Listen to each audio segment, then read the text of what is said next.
back up on YouTube, and we're back up on Twitch. Good. So, now that that's over with, back to business. Get my full screen projector, set my phone aside, grab my Joy-Cons, and dive back into RNG hell.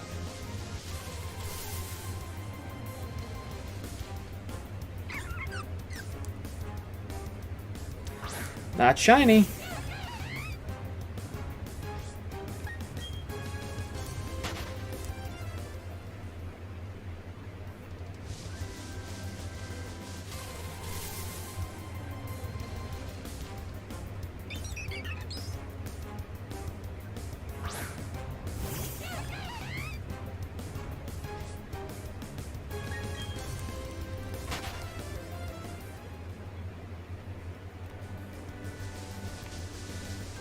You know, does it feel good to be back in Sinnoh? Yes. Does it feel good to see the overworld this crisp? Yes. Does it feel good to see the overall quality of the art direction? No, not really.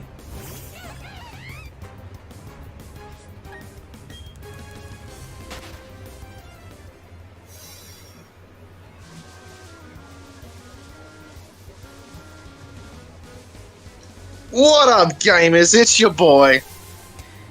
Dash, I will literally strangle an orphan if you do that again.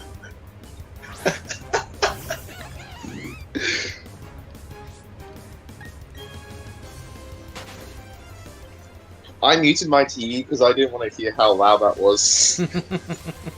I mean, your equivalent would be top of the morning to you.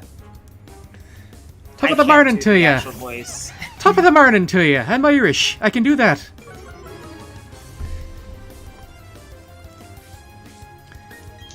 Specifically, I'm from, well, I mean, not me personally, but, you know, my relatives are from Cork.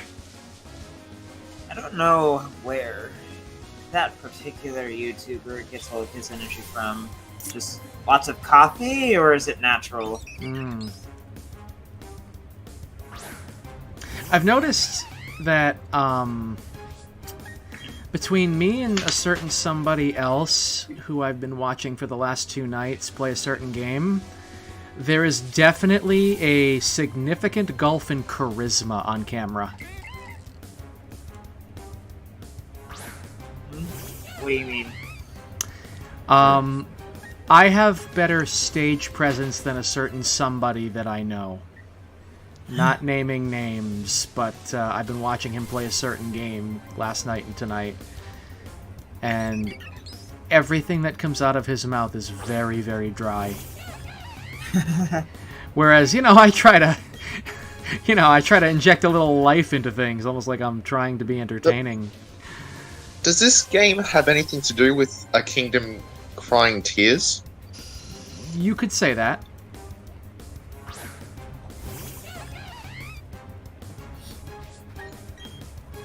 I wonder what happens to the world below every time the kingdom cries.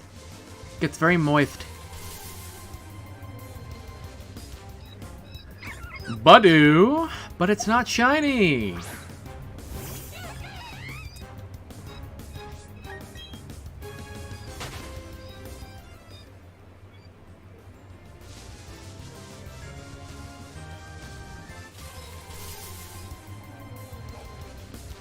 That's the woods cat. I don't have a cat currently. My room's completely empty. Must be some sort of sound that's coming through your Switch then. Yeah, because my Switch is docked and the only sound is coming into my headphones. Joy-Cons are only going to click, if anything. The only other sound in here is my air conditioner running.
on.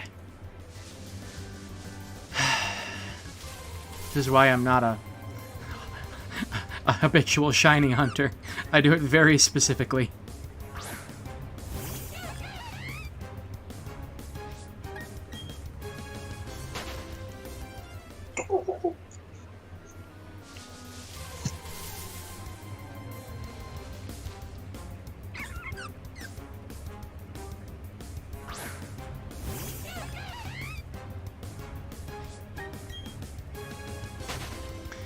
But at least it's 1 in 4096, not 1 in 8192. Yay? Question mark? That was implemented in Gen 6, right? I believe so. Yeah, because it's been taking me forever to find a shiny Litwick Yeah. in Black and White too. Yeah. And I just got a hitch, so that's interesting. Hopefully it's not going to become a problem again.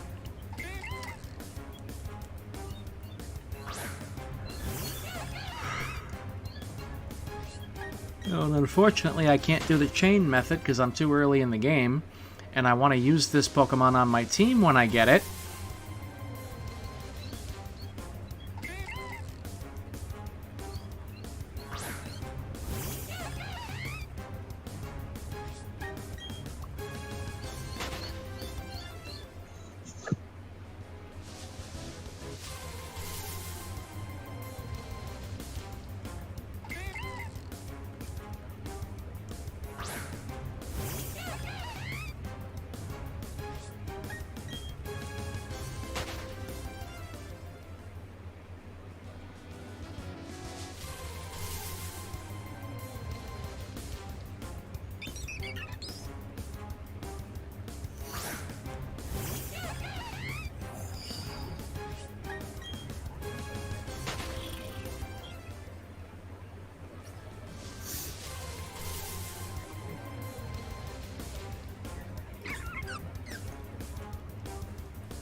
Put 3 introverts in a room and none of them will initiate a conversation. I mean, you're not wrong. Social awkward.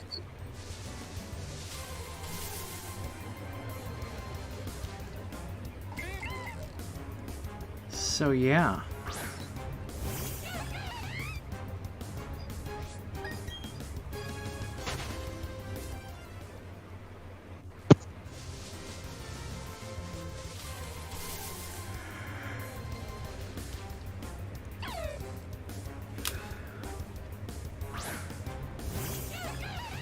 So is Diablo 4 seeming to be worth the 11-year wait, or...? I don't know.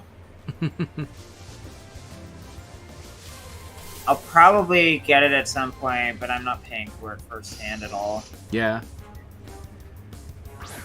That's kind of where I'm at. Like, I might go back and do some trophy hunting with you in Diablo 3, but that's about it. Oh, God. I'm not looking forward to that. I've never done a hardcore playthrough. Oh, boy. Good stream material.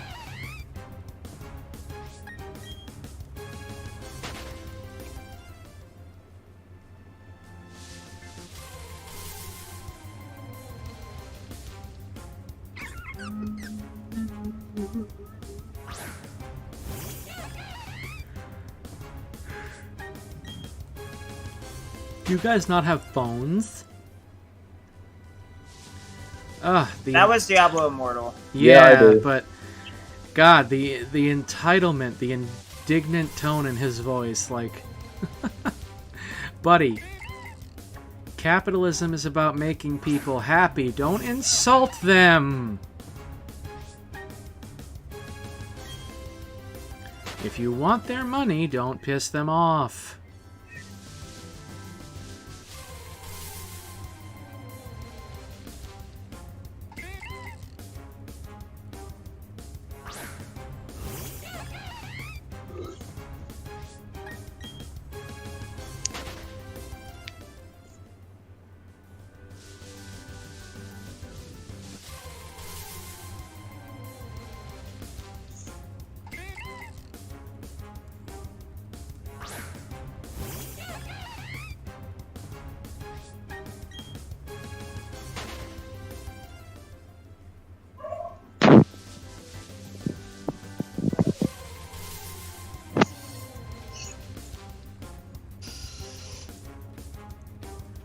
Just remember there were those videos, Diablo Immoral.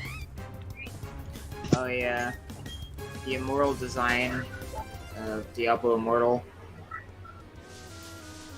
Yeah, that game is like, it's probably the most predatory mobile game to ever exist. Ugh. Yeah, I mean, along those same lines, that's kind of why I don't really want to play Genshin Impact much. And like you say things like, "Oh, I need to do this," but like I really don't. I don't even really want to. Like, I might get back into it a little bit more here and there if I can start getting the good shit that I need to where I'm not, you know, clinking off of things and doing chip damage at level 90. But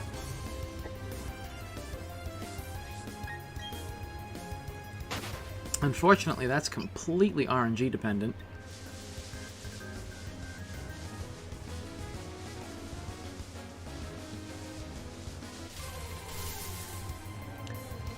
So at best,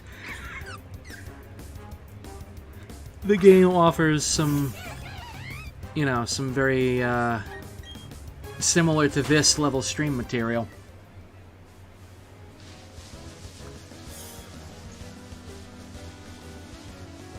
Wait, how can you tell if it's a shiny Budew or not? To my knowledge, it'll Isn't it a do the different sparkle. like, texture? It's got a different color, and it'll do that sparkle thing. Yeah, I know the sparkle thing, just it's design-wise. Because I remember is it Roselia? Yep, Roselia. Yeah, they had pretty much no change aside from the rose color. Yeah, so I'm kind of going by the color of the beans inside. Yeah, that's kind of what I was thinking. Yeah, and then whether or not I'm right is confirmed by the sparkle, so... Yep.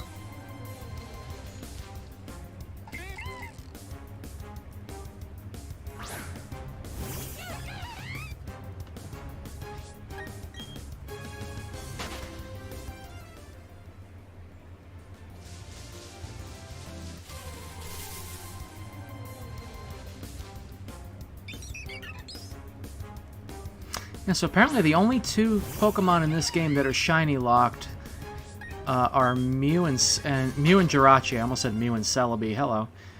Gen 2. Yeah, Mew and Jirachi, I guess, are the only ones that are shiny locked.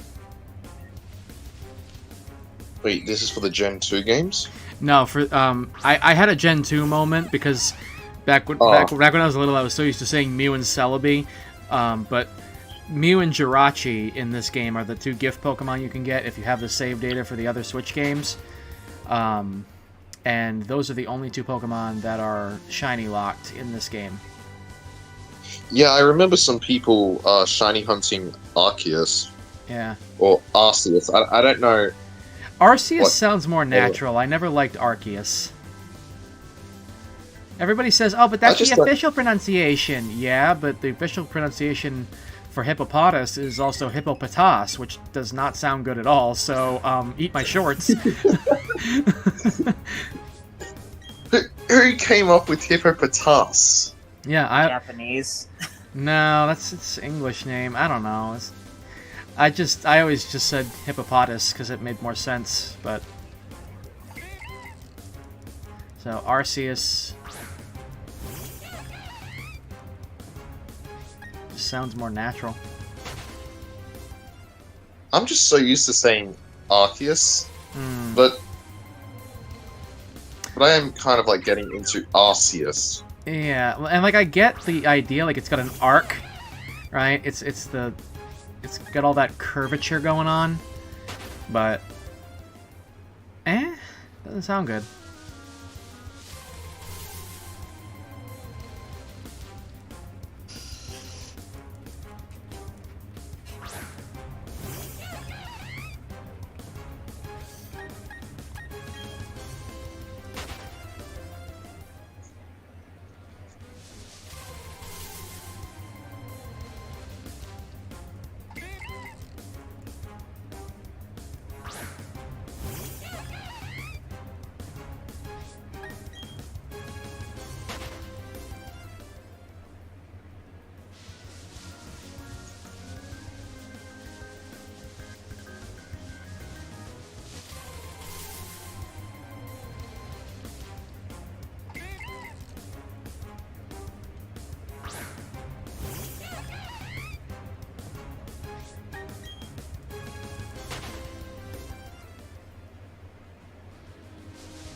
Oh boy.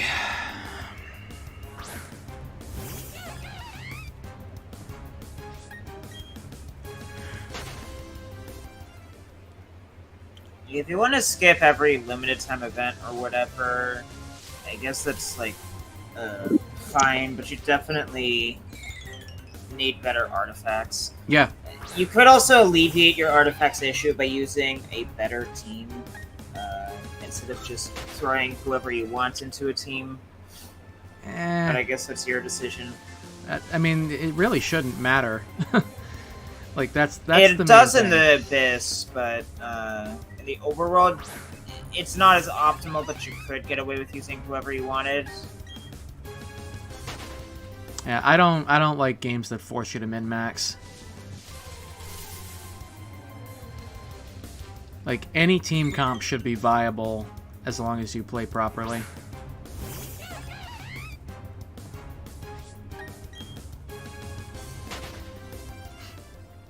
The games like Foundation is the interactions between the elements and character kits, though. Yeah. So, just have different elements on your team that can interact and make it work.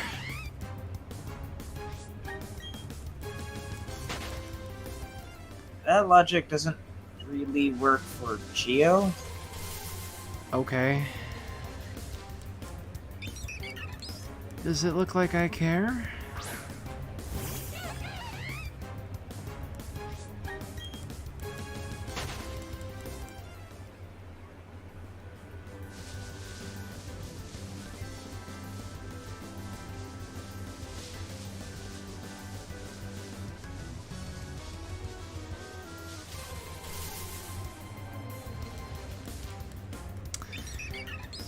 Now, if I have to play a specific team that somebody else decided for me, especially if it's going to depend on random drops from a gacha mechanic, nah.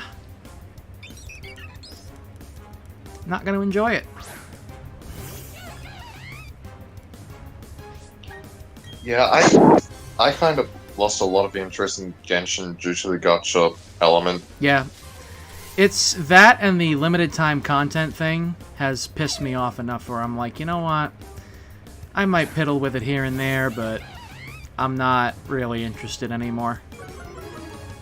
Visually, I think it's really great, but the gameplay itself, meh. Yeah. It's got very pretty graphics, but the gameplay is mid as shit, and the gacha, it just runs it into the ground. It has the potential to be a really good game, but no. Yeah, exactly. As it stands, it's hot garbage.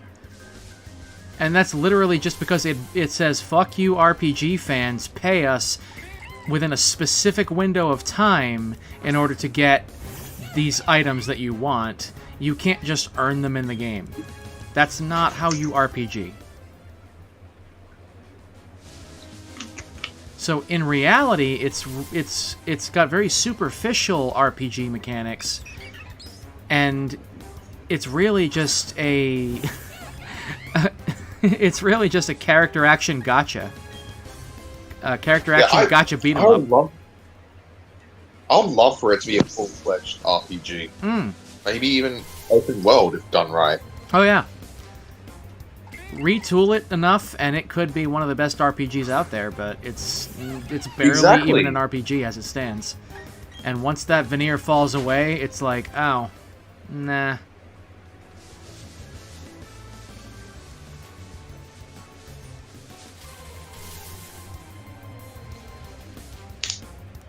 Oh man.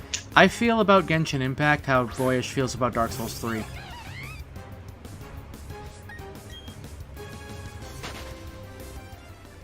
Oh.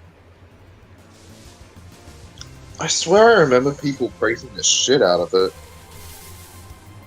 Dark Souls 3 is super overrated. It is. I mean, so is Genshin Impact.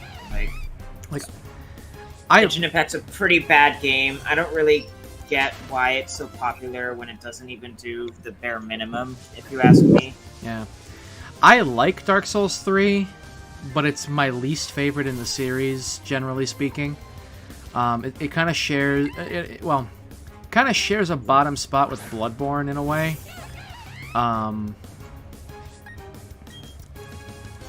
like I said, you know, my only real beef with Bloodborne is that there's not enough of it. It ends so abruptly, which I don't think is any better or worse than having a second half that kind of falls off a cliff as far as, you know, becoming just a punch list. You know, either one, it's kind of like, okay. But so Yeah, I'll just have to play Dark Souls 3 for myself eventually. yeah, we'll get there. Yeah, I am interested in the series enough to pick up the other games. Mm-hmm. And I'm starting to get money through again, so I'll have some spare. That's good.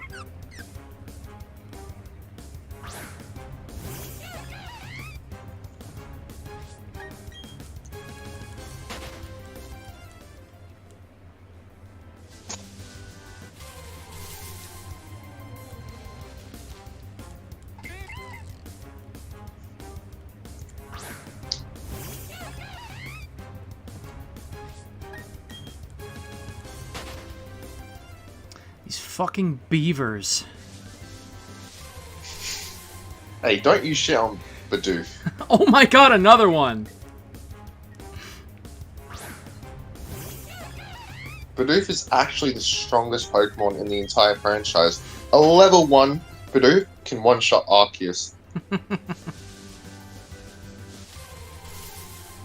And if you want to know my sources, trust me, bro. I do love, like... My source is I made it the fuck up. I do love that the RPG mechanics in this game do allow for low-level Pokemon to just shit on high-level Pokemon if you play right. Oh yeah, if you know what you're doing.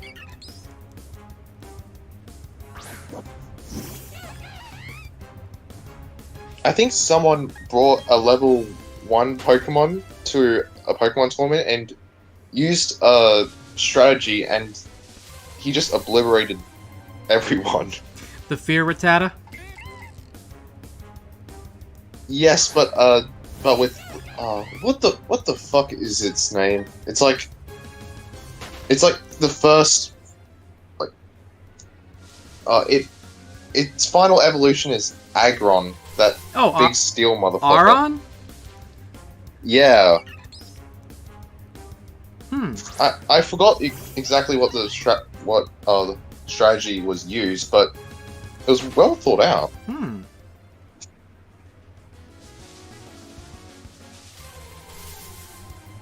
That's interesting. But the Rattata strategy is timeless. Hmm.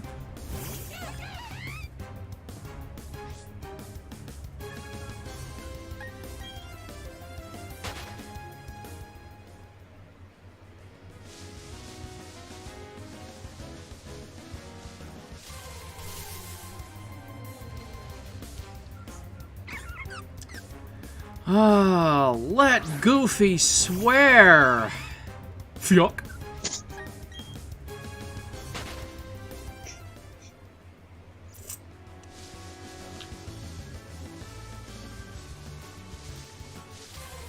One in 4096.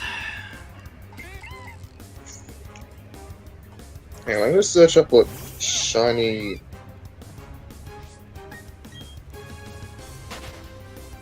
Shiny Budew.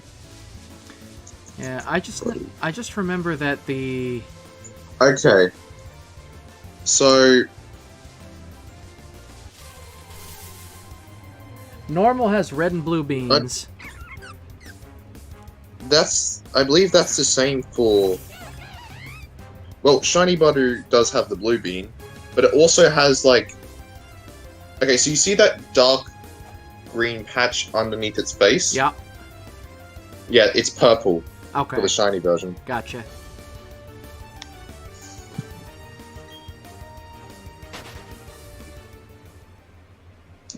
Yeah, I have not come across any of those.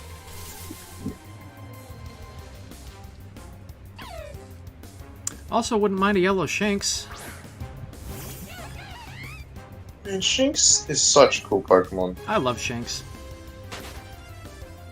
Who doesn't? Insane people. Sociopaths. Just absolute monsters. Just the pure subhuman. Yeah. You can continue talking. No, that was it. No, that was it. Oh, okay. I was just kind of. I think Gen 4 has some of the best Pokemon designs. Oh, definitely. Definitely. Gen 4 was an absolute banger all around. Yeah. I'm sorry, the original Diamond and Pearl were good games. Everybody's like, they were terrible. No, they weren't.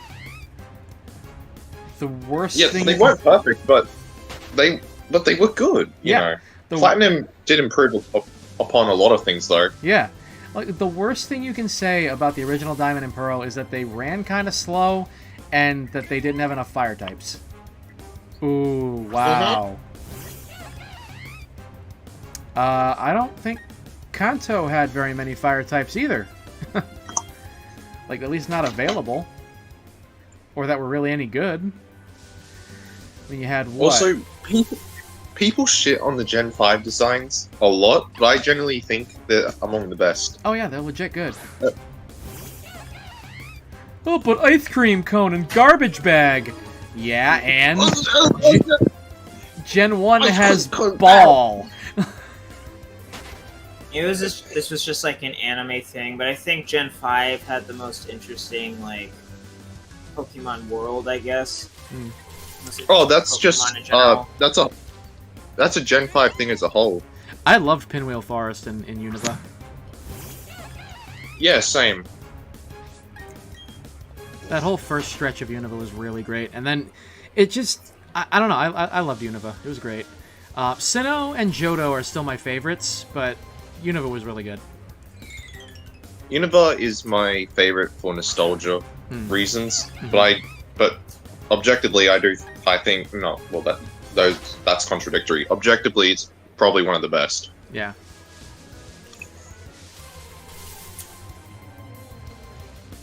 Galar, however, was fucking boring. Oh, Galar. Oh. Galar is a prime example. Was that Gen 6 or Gen 7? 8.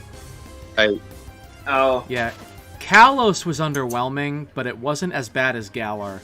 Galar was a textbook case of wasted potential. It was way too linear. It was a straight fucking line. Exactly. Like very little areas had replayability, if any. You know what would be really funny for a consistency test?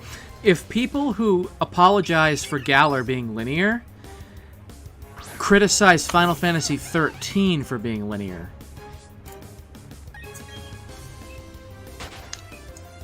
Because Galar never opens up. Final Fantasy XIII opens up. Yeah, I've never played any of the Final Fantasy games to understand that comparison. Yeah. But I'm assuming you're 13 spitting. is very linear for like basically every chapter that isn't 11th, but the progression with the progression systems gradually open up as you progress the story. Hello, Saud bin Talib.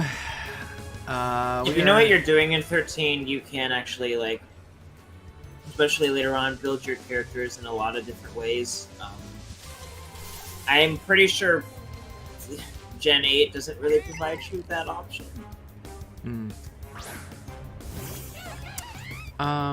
Back up 1 second. I was kind of focusing on something else. What? Me? Yeah. Where do you want me to back up to? A couple sentences. Yeah, so something about Final Fantasy 13 allowing something that Gen 8 doesn't? It gives you, later on, like, if you know what you're doing, a lot of freedom to build your characters the way that you want to.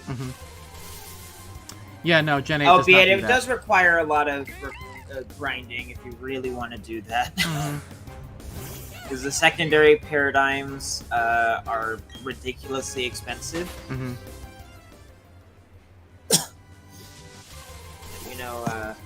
Commando Vanille is actually very strong.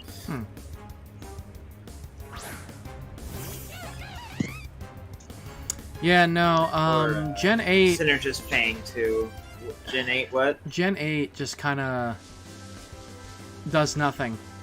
you steamroll your way in a straight line to the Pokemon League. Nothing of consequence happens at all. You win, and that's it. The game's over. There's nothing else to do unless you buy the DLC. Yeah, pretty much. And wasn't the DLC like really expensive too? Yep, it was the price of a full game.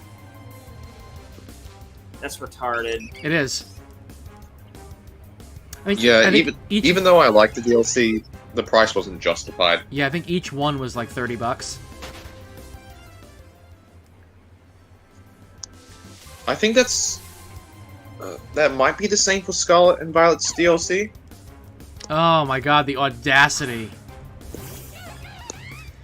Let's see. What's your favorite color? This is the same. Oh, go ahead. Oh, yeah. I was about to say. Well, yeah. It also comes from the same company who charges $30 a year just to transfer some of your Pokemon. Fuck off. What's your favorite color? My favorite color is black. What about you two? I don't really know. I wonder why they think that they need all this extra money with Scummy Practices when they're the most profitable media franchise in the world. Mm-hmm. Oh, as for my favorite color, it's really hard because I don't really have a particular favorite color, and I like a lot of them equally. Mm-hmm. But if I was to shorten it down to my top 3, it would probably be purple, black, and orange. Bush?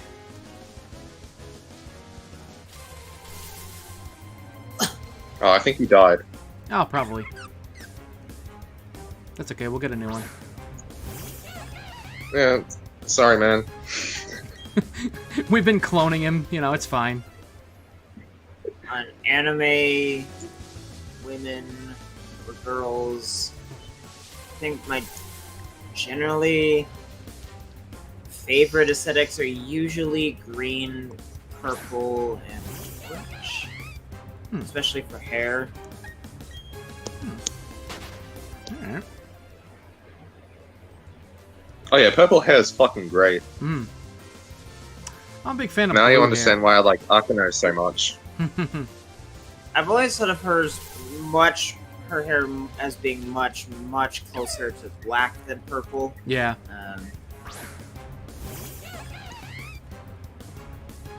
I swear Season 4 made it brighter. Yeah. Well, that's because Season 4 had a more vibrant color palette. And I think a lot of it also takes place during the day as opposed to at night. Oh, that's true.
Come on.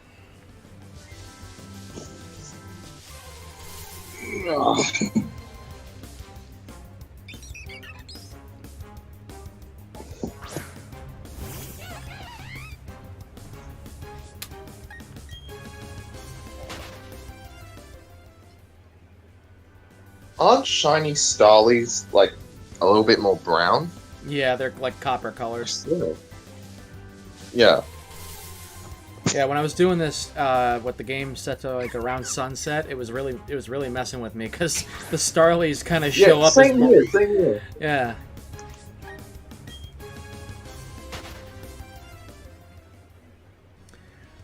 Oh my god.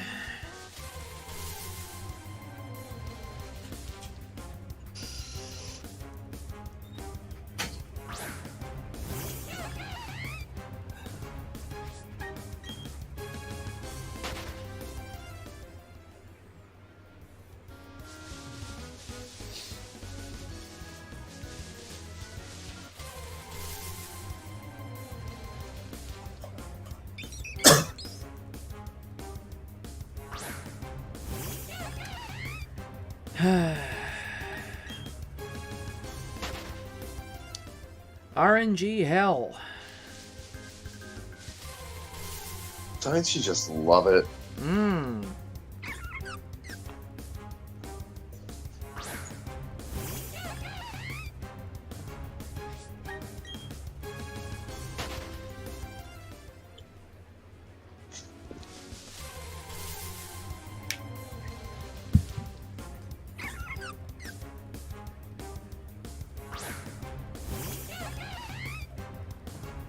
God, I wish I could just use the radar, but nope, gotta be in the post game for that.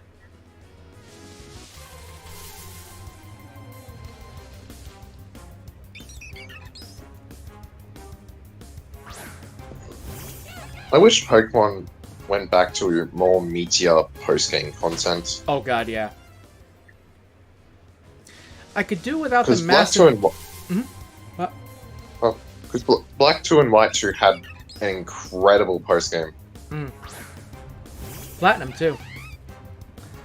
I could do... Oh yeah, and Platinum. I could do without the level jumps that Black and White's post game had, because I remember beating the Elite Four at like level 40, and then the next trainers were like level 60. So I had to spend hours grinding to get my team up to level like 60, and it was just like, what? Yeah, that was a bit of Not a an HP curveball. curve issue. Part of it is the length of time I had to grind was part of the was a function of the EXP curve, because they changed it to give you less yield as you got stronger. Durr. So basically, your only hope was to farm Autono, and if that didn't work out, use an action replay. Guess what I did? I haven't used an action replay in years. Yeah, same. They don't really I think work mine well broke. anymore. It's hard to make them work because it's like... just with the way consoles can update their firmware nowadays, it's like, you know... Yeah, exactly.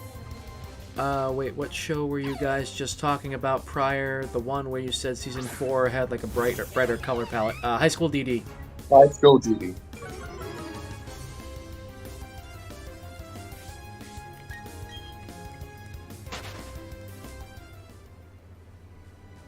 If you like big tits, you should watch it.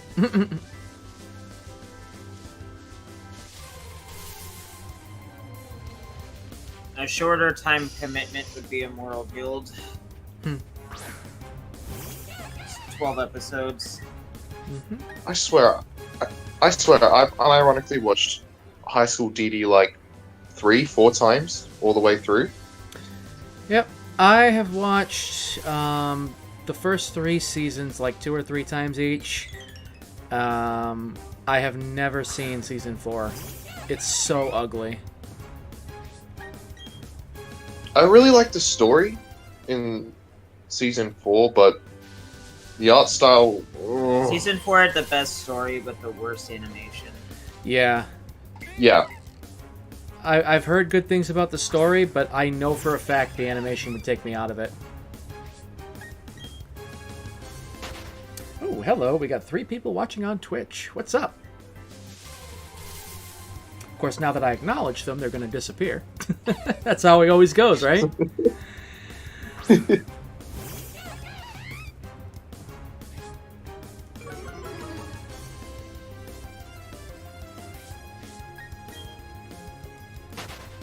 It's nice to see, though.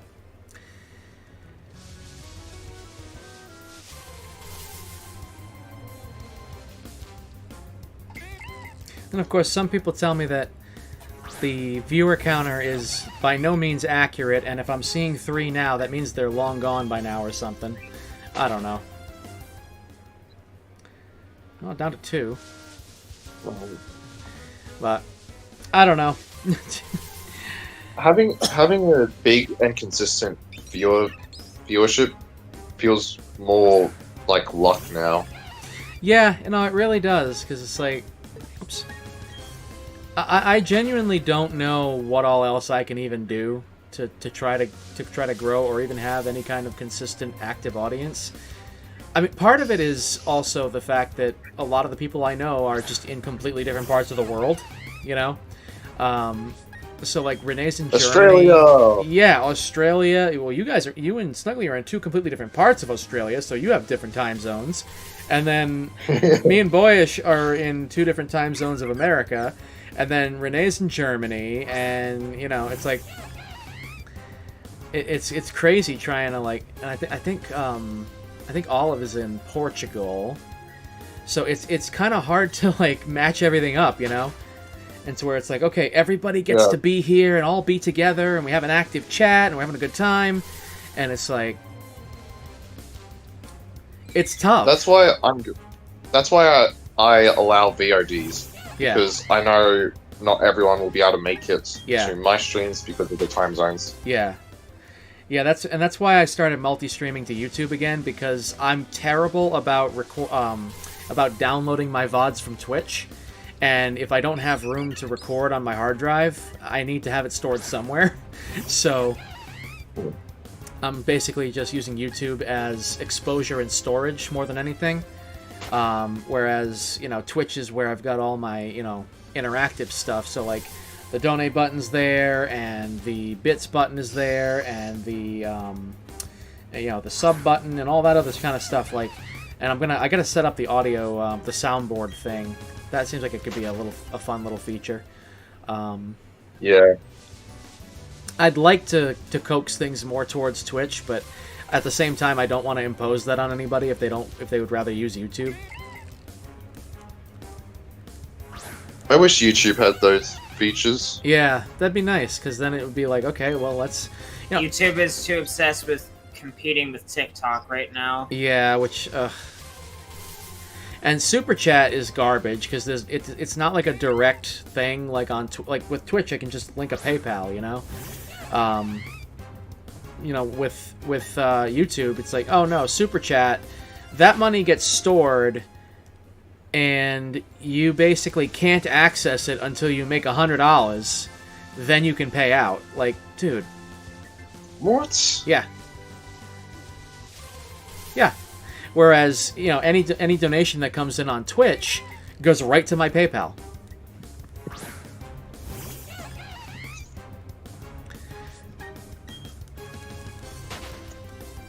And I think bits are like worth a penny a piece or something like that. And so those get stored on my Twitch account, but any direct donation goes right to PayPal. So it's like, if I'm gonna have it set up, that's how I'd rather do it, you know? Yeah. I still can't fucking get over Rag giving me $100. That was nuts. Fucking, that was 3 years ago already. Wait, he gave you 100 in one go? Yeah. Wow. Yeah, he just hit me with 100, and I'm like, I'm sorry, what? The absolute mad lad. And then I used that to buy the Kingdom Hearts games, because it was kind of my donation incentive anyway, so... I've got to go back, and once I get a PS5, one of the first games I'll get will be the Kingdom Hearts series. Mm.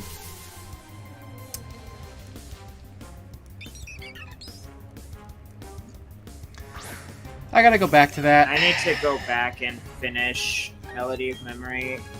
There's part of me that just can't it kind of feels like I can't be bothered because it's a fucking rhythm game. And rhythm games are absolutely obnoxious and repetitive to 100%. There's that Senran Kagura cooking game that I'm probably not going to get the platinum on. Night Rose 626. Good luck on Shiny Hunt. I am trying to get a random Shiny on 105 for Shiny Nuzlocke. Appreciate it, buddy, and good luck to you too. Oh, Shiny Nuzlocke. That is some gnarly. That's. Oof. I kind of call that deranged. That is some hardcore masochism, my friend. Good luck.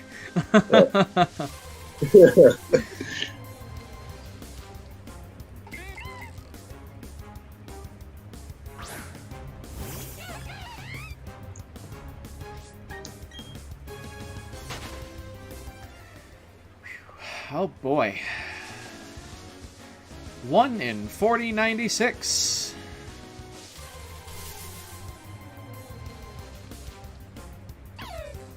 The worst part is, fighting 4096 battles does not guarantee me a shiny, because statistics apply to each battle individually, not total.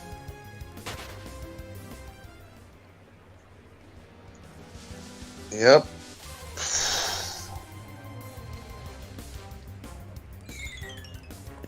Wait, what's my count? I remember saving a count, like, oh, wait, just, where is it? It would be fantabulous if I could do like an RNG manip or something, but don't think so. Head counter, there it is. Yeah, it took you 136 hours to restart for starter, hoping your third team member won't take that long. How long you been hunting for Budew? Oh, man. Wow. 136 hours, dude. That's insane. Ouch. Oh, you poor creature. Jeez.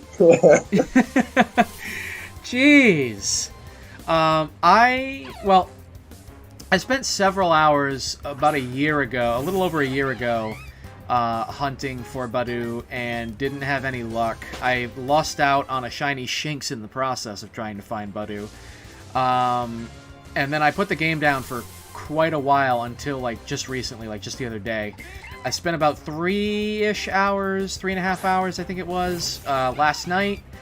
And this is my second run, which is currently sitting at about 50 minutes after a 20-minute attempt that ended early because I had some issues with OBS and I had to restart the stream. So about 4.5 hours, give or take, right now on this current attempt.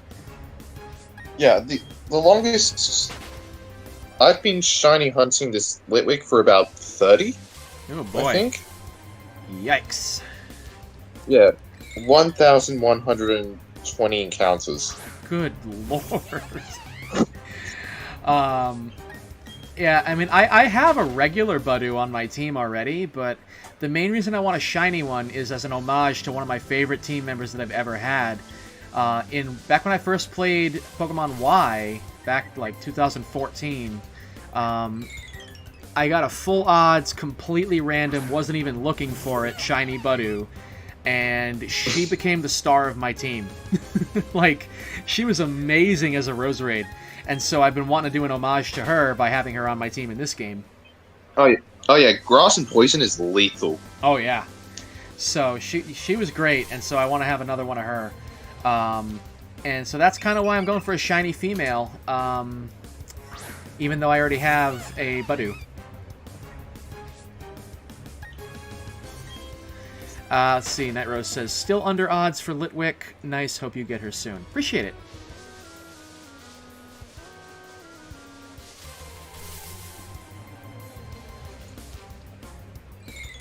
Oh yeah, the message just came up here. Thank you. I put down Black 2 and White 2 a little while ago to focus on some other games, but I'll get back into it one day. Yeah. I still have my original copy of White 2 when it first came out, completely untouched. I beat Black 2, and then I just never got around to White 2. That's it. Oh yeah, I remember I got Black 2 just for the sake of Zekrom.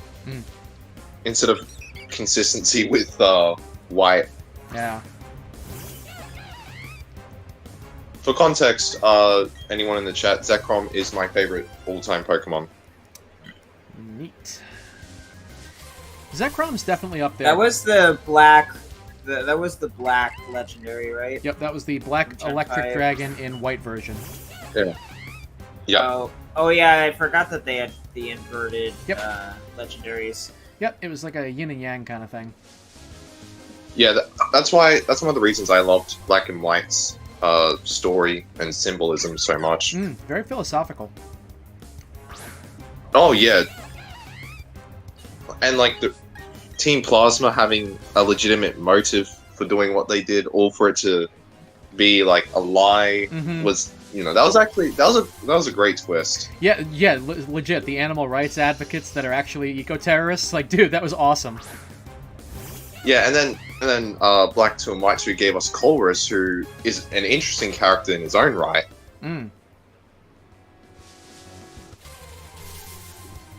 Actually, I should specify an eco-terrorist cult. Yeah. Plasma was legit, dude. Oh, I would argue they were one of the most evil, especially when they revealed their true intentions and how far Jetsis in particular was willing to go. Oh yeah, Getsus was a total psycho, and the way he gaslit N and all that shit, they're like, dude. Yeah, he was one of the few villains who was legitimately willing to kill the protagonist. Like that was some scary shit as a kid. I was, let's see, 2011. I was 16 when Black and White 1 came out. So because it was late 2010, and then early 2011 was the English release, I was about 7, I believe. It was one of the first.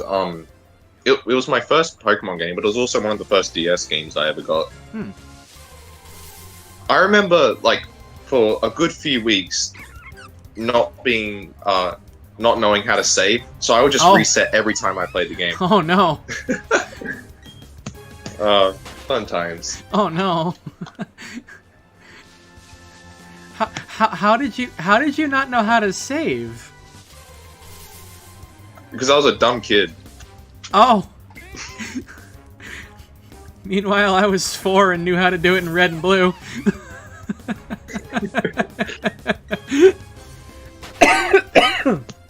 Oh man. I eventually figured it out though. Yeah.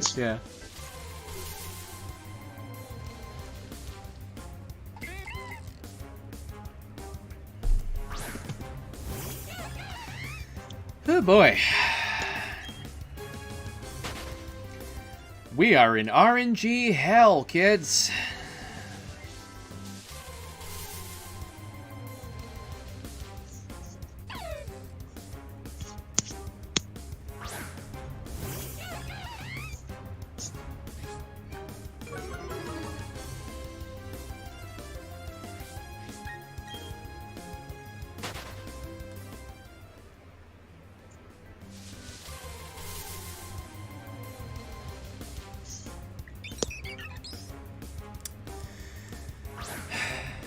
We can do it!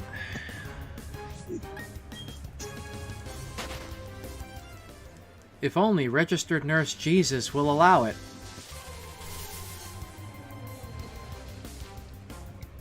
Pray to Arceus. Let's see, Night Rose says, same, I was 7 and knew how to save in Red Blue, but maybe he was excited to play the game and skipped over the save dialogue. That's possible.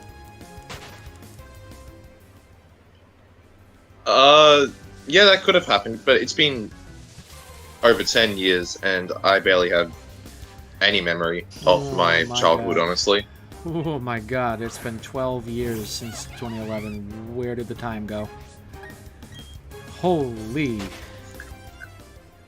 as you grow up, time moves so fucking fast. It It's really crazy. Something that does. I did with saves when I was still kind of new to the idea was making a different save every time I saved instead of overwriting because of the warning.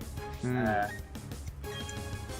I thought that it would be like a terrible thing if I overwrote my save data.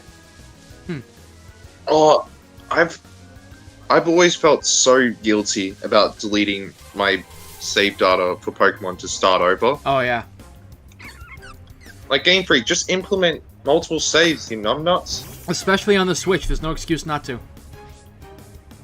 It's so funny that they Yep. don't have multiple saves in any of like their DS games when even like, you know, Kingdom Hearts had multiple saves on the DS. Yeah. Like Yeah. Recoded, you could have 2 different saves, and Breath of It, you could have 3. Yeah. I mean, Xenoblade 3, huge fucking game, has more than one save. Mm. Not to mention, it looks visually For reasons superior that to. still baffle me, I don't know why Kingdom Hearts 3 only has 9 save slots when every previous game that wasn't a handheld title had 99. Yeah. Yeah, Well, that is true, Night Rose. Well, you- On the Switch games, you Yeah. can make a new profile. But, like, on the older games, like, I basically have always been a one-and-done kind of guy with Pokemon, where I play it once, and then that's it, unless I'm going to buy a new copy or play it on an emulator, because I don't want to delete my save.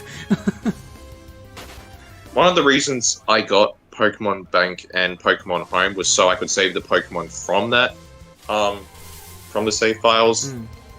But as someone who has Pokemon Home, if you haven't got it yet, don't buy it. It sucks. Yeah, it's literal ransomware.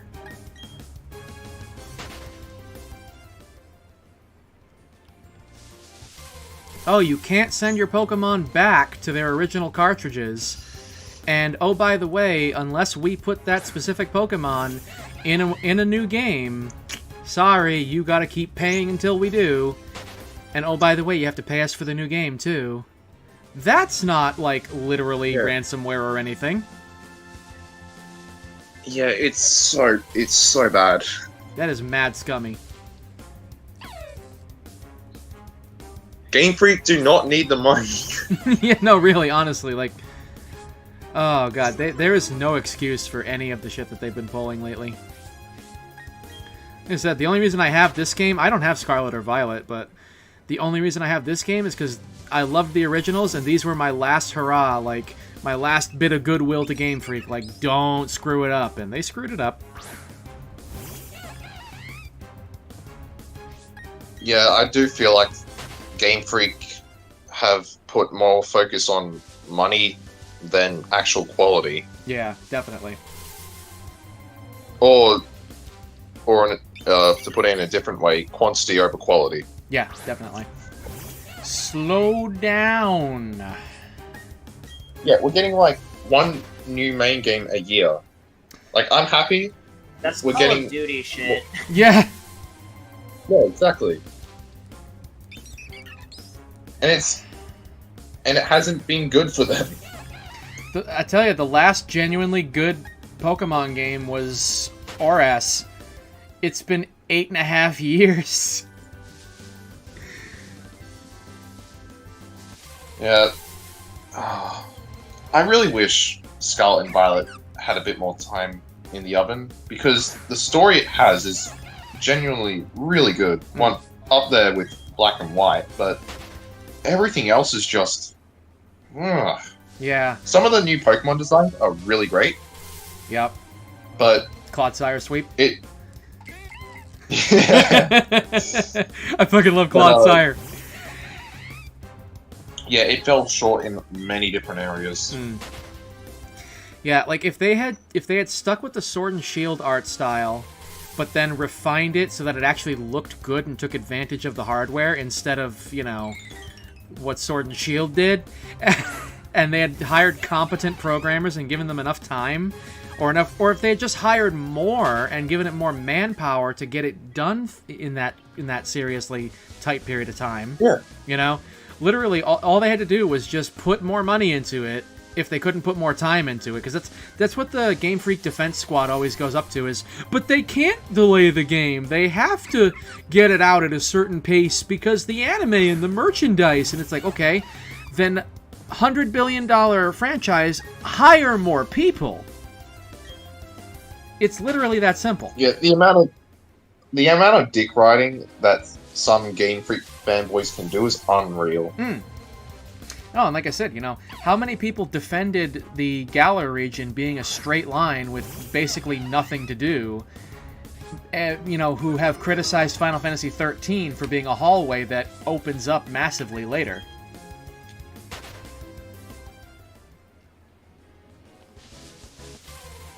It's like, there's no consistency. Game Freak gets a pass because my childhood, but the nostalgia goggles kind of don't actually change the nature of the game. Like, the product is still bad. Yeah, exactly.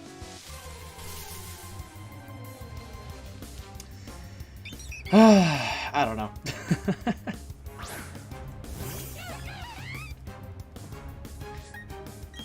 I'm really hoping for the best for Gen 10, because that's when the Gen 5 remakes should happen. Oh, God.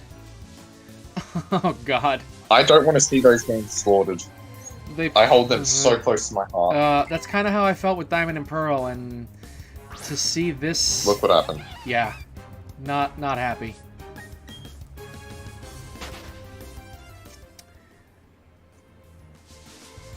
Like, I was... Back in 2006, 2007, I was 12. I was so hyped for Diamond and Pearl. And...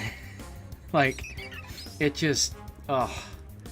And those games were there when I was dealing with a lot of shit from, like, just from school and a lot of dysfunction at home. And it was like, so Diamond and Pearl really, like, were a port in the storm for me. And to see them disrespected by Game Freak the way that they were is just... It really pisses me off.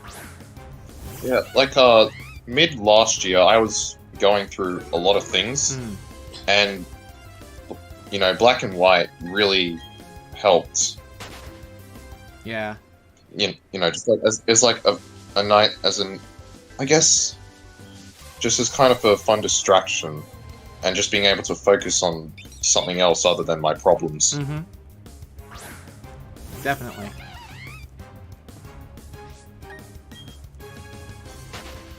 Yeah, they could have done better with BDSP. Yep. Big disaster, save Snuggly Pokemon. Big disaster, save Pokemon. Yeah, Snuggly. How's the grinding going? I think you've been streaming for about an hour. Yeah, I've been streaming for about 1 hour and 6 minutes, and the grinding is going at the rate of internal screaming. You can still hop in the call and give us some extra socialization. Because we have about as much social appeal as a screaming chicken. That's a good one. Huh? No, Night Rose said that's a good one.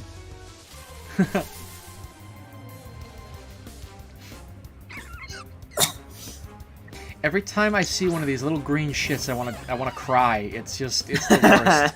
Just be purple. Oh, so the men are green and the women are purple. No, the shiny is purple, and yeah, the shiny is more like a lime green body, and has like the purple leaves, if I remember correctly. It has like this. It has like a purple beard. Yeah. That's the best way I'm going to put it. Yeah. So, and then I also, not only do I need a shiny, but I need it to be female. Otherwise... Yeah, because only female Roselias? Rosalia, yeah. Yeah, can evolve into Roserade, as far as I know. I don't think that's true. It's been It's been a long time. ages since- Yeah, it's been a long time. I don't think that's the case, but my main reason is that I want it to be just the same gender as the original. But yeah, I mean, if I do get a male, I could always name him Tim Curry. Because he's just a sweet transvestite from transsexual Transylvania. And then, you know, I can be going through the game and he'll get me a satanic mechanic, and, you know, it's gonna be good. Why am I sitting here playing Pokemon referencing Rocky Horror Picture Show at 2:16 in the morning? Because I've lost control of my life, that's why.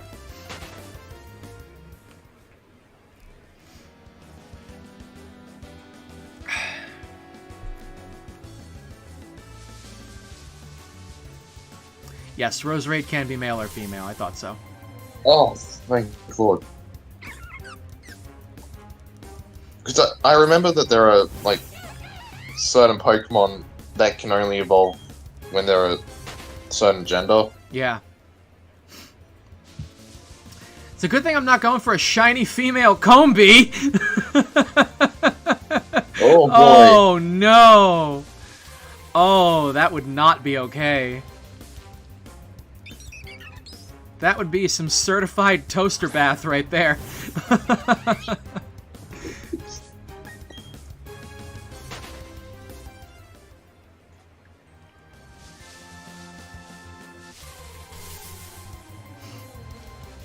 Whew, boy. That's actually terrifying to think about. Just the math there is... I might do it for, like, $100. Please don't. It's not worth it. $100 is not enough. 200?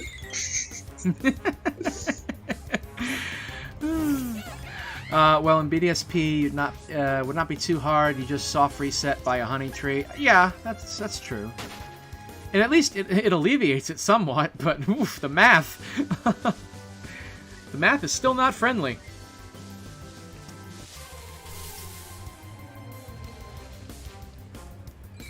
Oh my God! Leave me be, Xylophone Bug.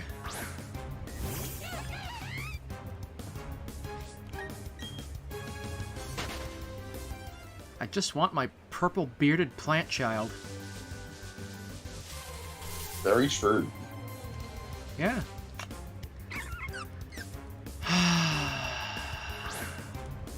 I'm getting the urge to punt these things like footballs.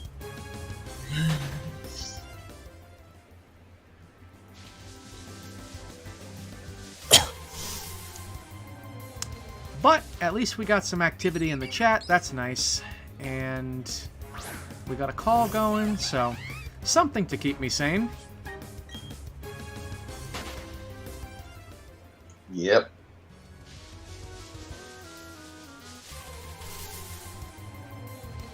Oh, yeah. So.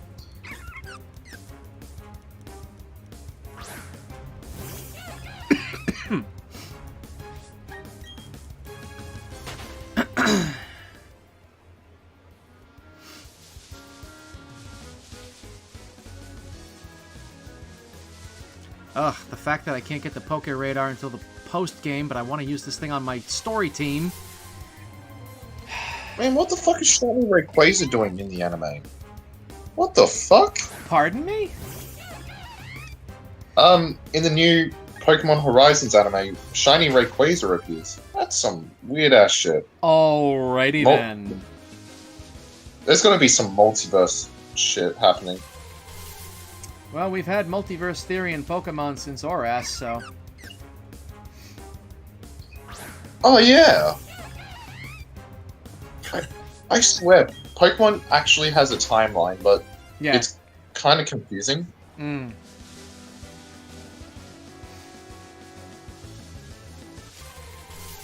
Yeah, you hate that. As far as I know, Gens 1 and 3 take place in the same time, like around the same time. Yep. And like Gens 2 and 4 take place like around the same time. It's been ages since I brushed up on that lore. Yeah, that's about right. the red Gyarados is on the TV at the beginning of the Sinnoh games. So. And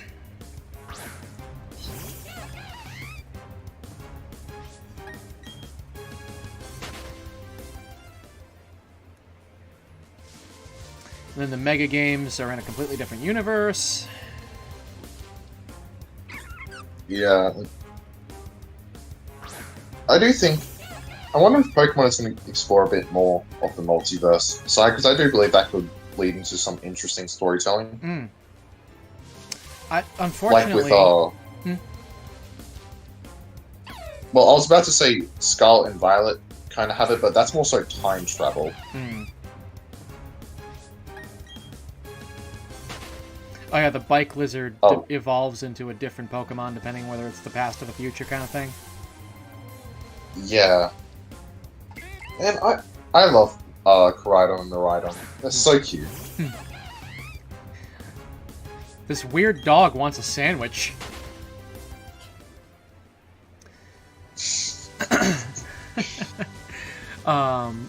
Yeah, I hate you get the radar post game. Yeah, definitely, it's really dumb.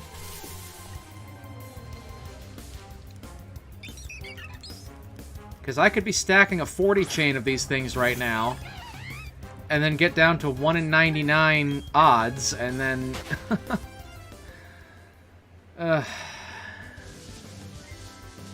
tis what it is, I suppose.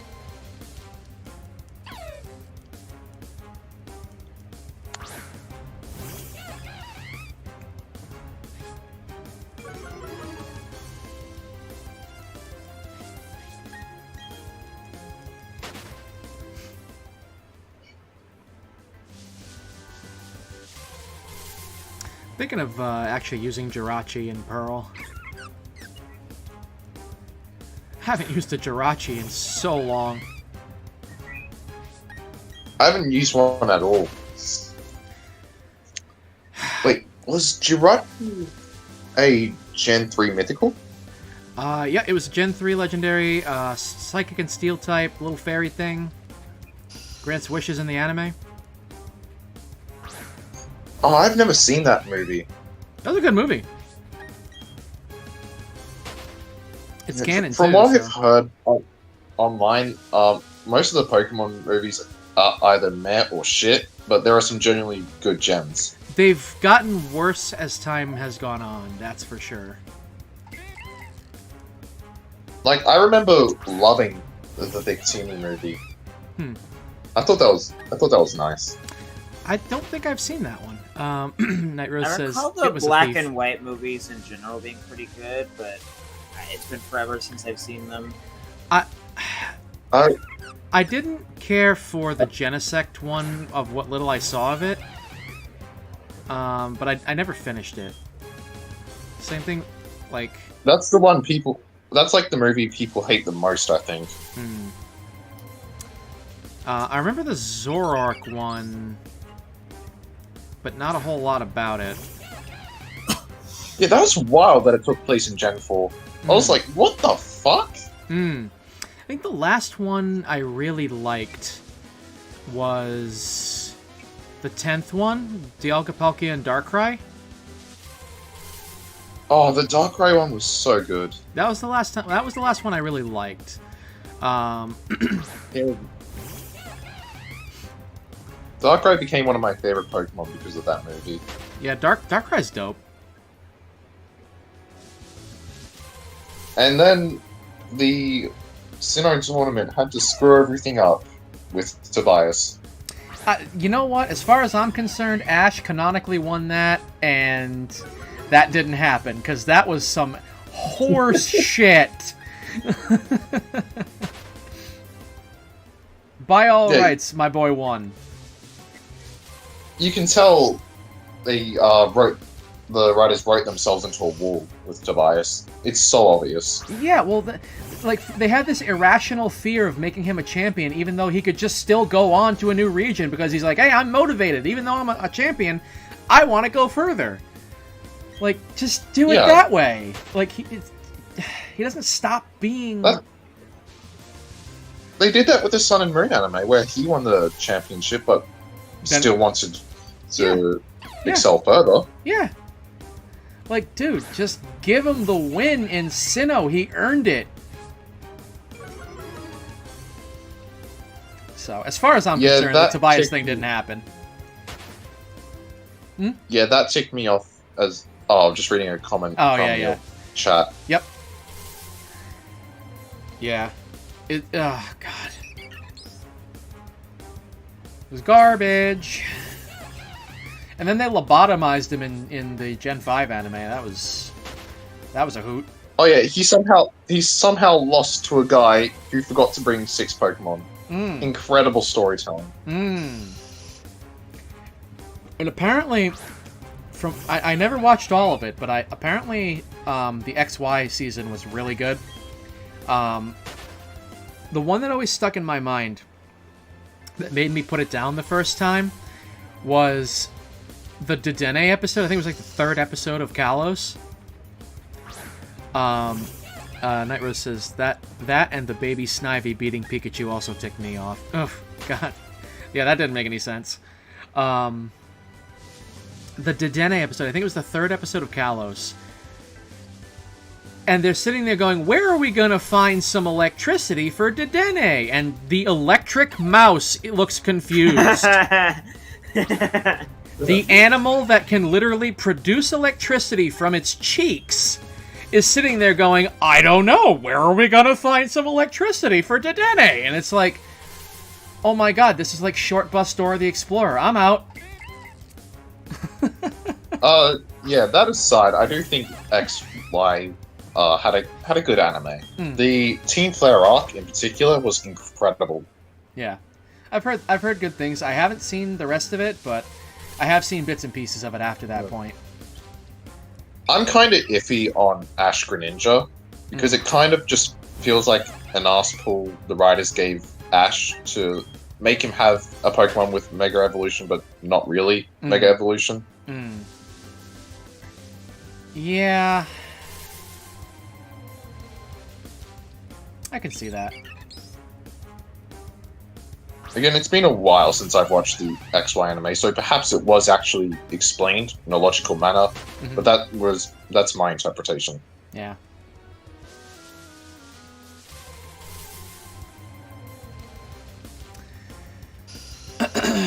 Still not sure how I feel about the art style for the Sun and Moon anime. That was a bit much. Oh yeah, that was a complete whiplash. Yeah. That's kind of how I felt about like when they shifted to digital art. So like after season 9, like the Hoenn anime, they did it all hand drawn, and then in Diamond and Pearl they switched to digital, and it was just like, no, this doesn't look good. And then I think XY, at least in my opinion, I like it the most. Like the art style. Yeah, from what I've seen, it's kind of like a good hybrid of the hand-drawn and digital. Like they refined the digital look to make it look more hand-drawn. I will say I believe Journey's art style is an improvement upon Sun and Moon. Yeah. The Power of Us is gorgeous. That's a good-looking movie. I don't know. I don't think I'll ever get used to Ash having teeth. We don't talk about the 3D version of Mewtwo Strikes Back. Ugh.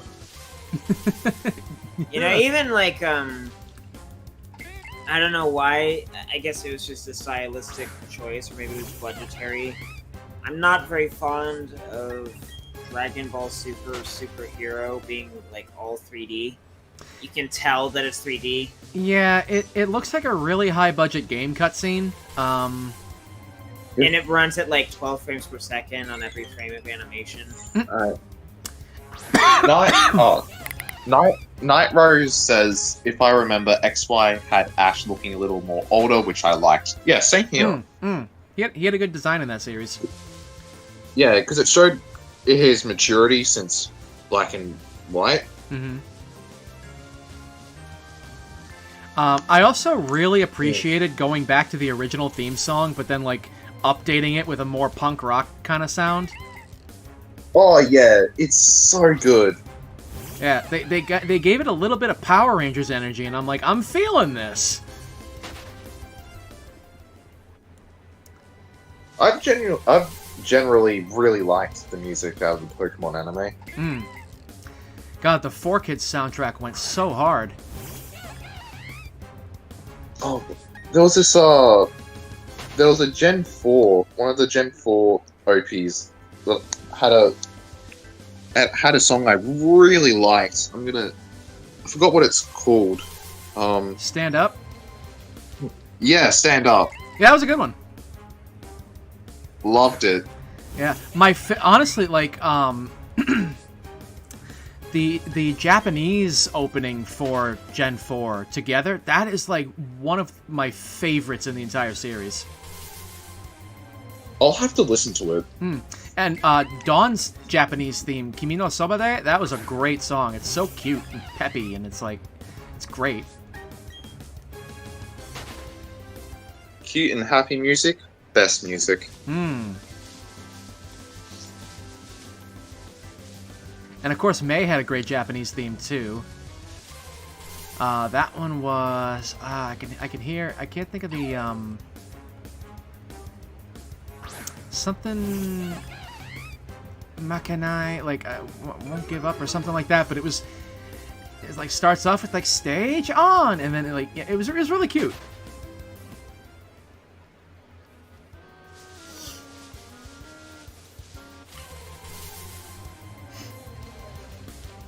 Man, I don't think we've had like this in depth of a Pokemon talk since I got Scarlet and Violet. Yeah, it's been a hot minute. I haven't played Scarlet and Violet in about 4 months actually. Oh God. Yeah, I got kind of bored and wanted to focus on some other things. Yeah, I feel like I definitely think I should probably set the that sounded a little contradictory. I definitely think I should probably set the a donation goal for the double pack, because that's the most economical way to get the games. But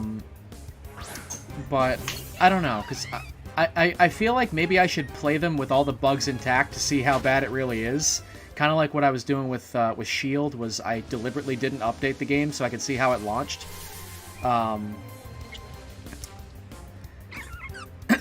But I don't know. Yeah, that could make for an interesting stream. I'm thinking of, once I have my Switch games out of the tote and I have everything set up again, and I can just access my game library at will instead of being a little bit limited. I think I might go back and finish my Shield playthrough that I started 3 years ago. I left off at the Fairy Gym, and then after that pity reset that I gave, what's her name?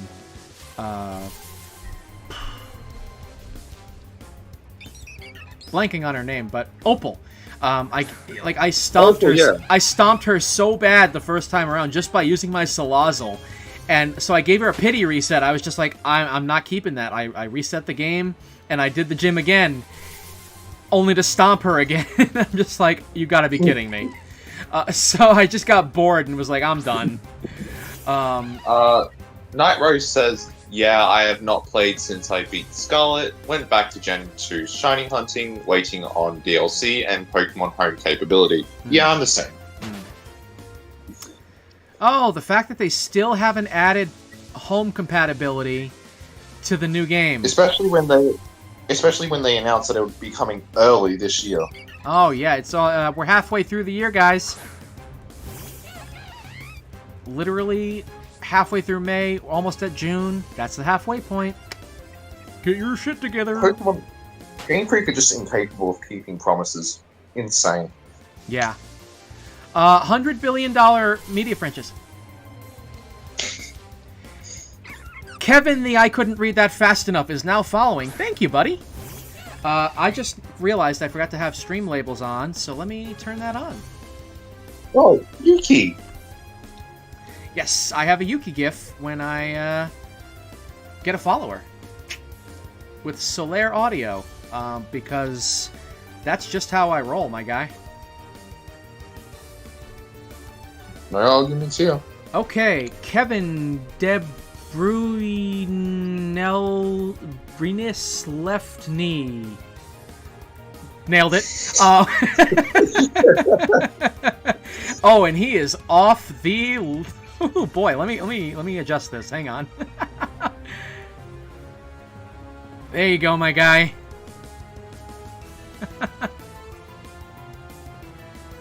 That'll do. That'll do. Okay.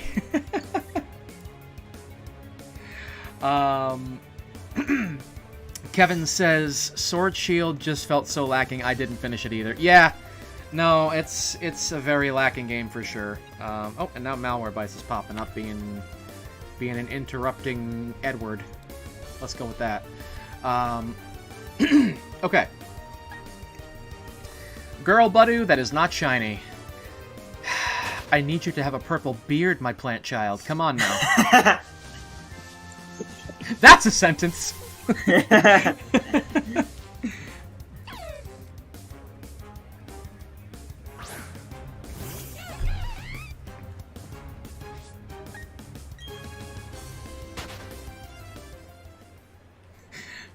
Broins, you nailed it. Yes! Yes! Just gotta do the full Napoleon Dynamite. Yes! Tina! Eat the food! It's weird that I quote that movie as much as I do, considering I didn't like it. Wait, which movie? Napoleon Dynamite. Oh, I haven't watched that in probably a decade. Yeah, no, I don't think I watched Isn't it. that that really bad comedy movie?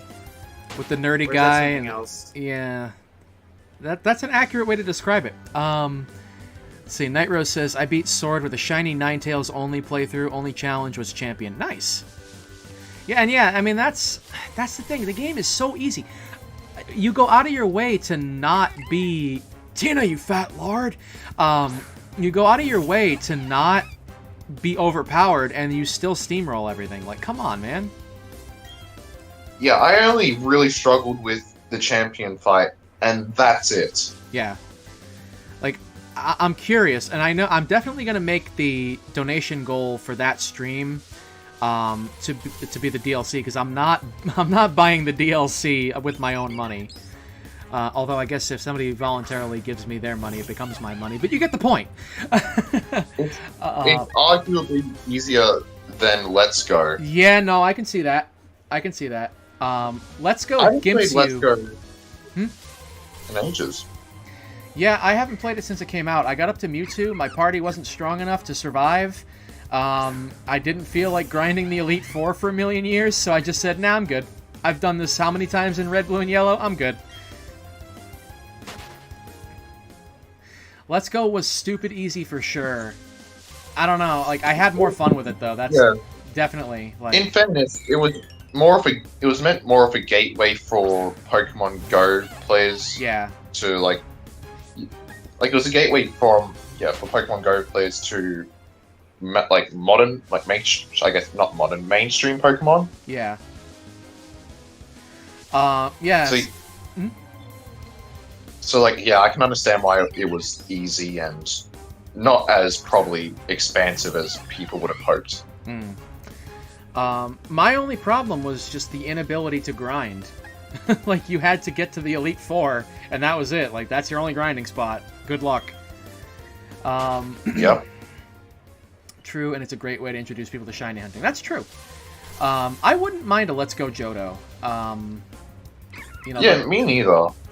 Yeah. My only real beef with it, other than the experience system, is the fact that it was their first foray into paid DLC with the $50 Mew. And... oh, yeah. Fuck. And then people ate it up, so then they were like, oh, okay, so in Bug Diamond and Shipped Early Pearl, we'll give you two $50 Pokemon DLCs. Do you have save data for Let's Go and for I'm sorry, to $60. So it's $120 for the first DLC of Diamond and Pearl remakes. Do you have save data for Let's Go and Sword and Shield? Well, that's how you get Mew and Jirachi. I'm sorry, what? And oh, by the way, you already gave us Mew DLC. Why can't you give us Celebi? Yeah. You're gonna double up on Mew? Yeah, not to mention you can get Mew after the first gym. A mythical after the first gym. Mm-hmm. Dude, I'm planning on using Jirachi in my Pearl team.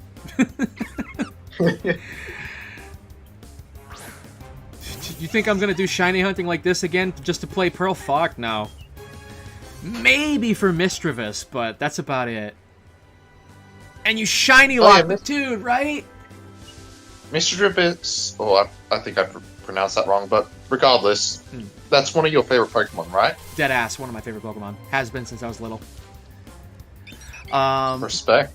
Yeah, Misdreavus, Chikorita, definitely two of my favorites. I'm a big Johto and Sinnoh guy. The Chikorita one. That's a hot take in the Pokemon community. Dude, I love Chikorita.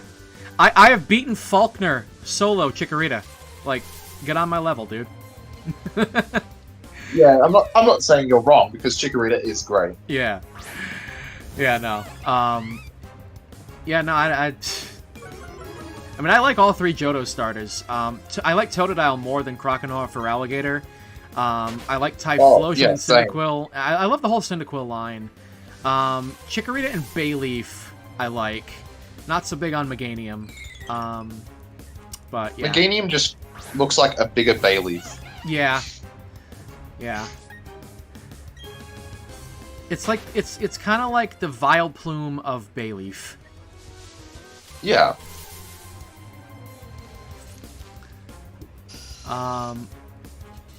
Yeah, the shiny locked Mew and Jirachi. Ugh.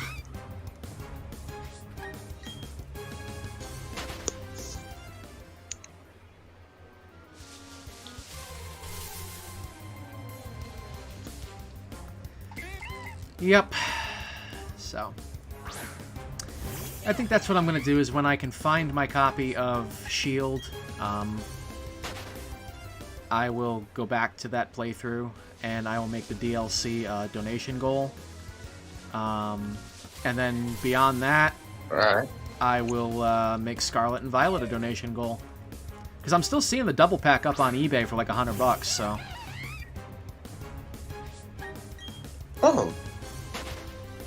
Yeah, because the double pack is generally is the exact same price as buying both games, correct? It's actually $20 cheaper. Because it's $100. It's $100 versus $120. And then me being in Rhode Island and taxation being theft, I would have to pay an extra 7% on top of it no matter what. So I'm at, I still have to pay the extra 7%, so $107, but that's better than 130, right? So.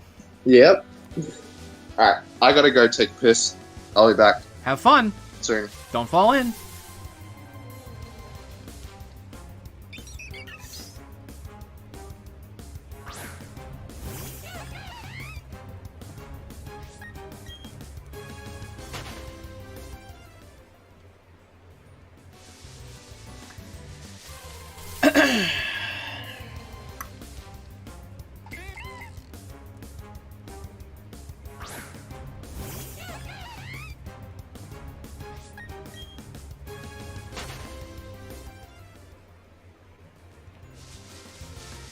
So how's Diablo going, boyish?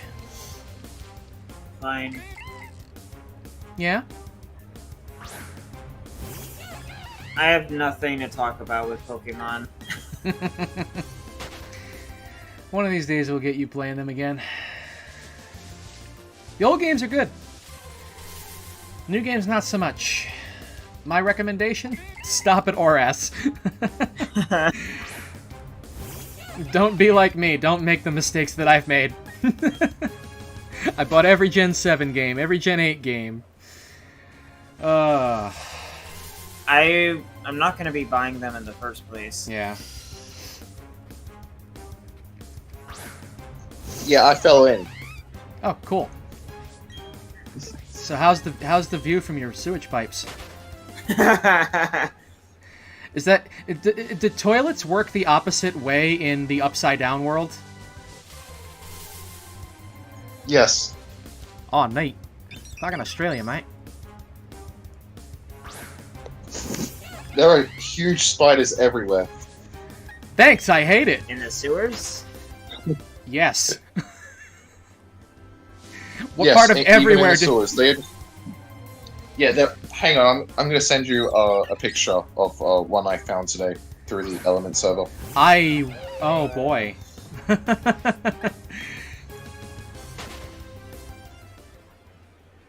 Where is it?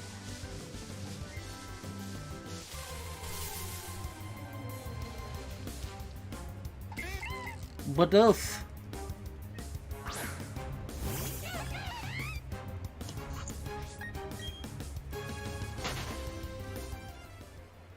Honestly, it's probably smaller than the other spiders I've seen. That doesn't bode well. Check it out for yourself.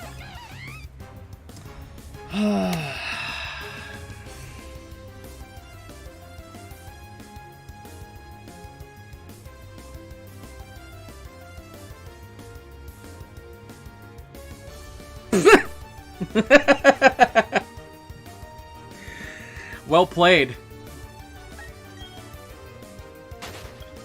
Yeah, he was a little angry. just a touch and a bit of a mood, you could say. He was in a bit of a mood.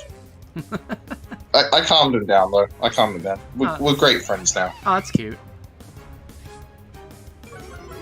That's adorable. When's the wedding? Next week, actually. Oh, wow, that's fast. Although I guess his lifespan is so short that it might as well be. Yep. You want me to send you an invite? I'll be there in spirit.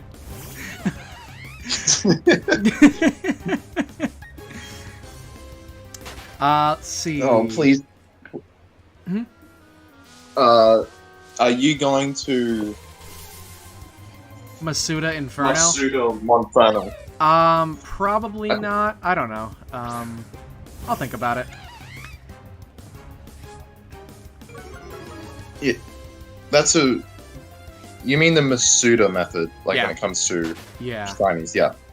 Yeah, so I would have to get a compatible Pokemon from another region, and then, yeah. Specifically, another region that speaks a different language, and then it would work. Because I remember I tried it, my late girlfriend lived in Ireland, and back in the days of Oras, I was trying to get a shiny Ralts, and she sent me a Ralts that I could try to breed with mine, and it didn't work because we both had English language games. I was bummed. Oh. Yep. That's dumb. Maybe I should try that for Scarlet and Violet, since I always trade with people from Japan.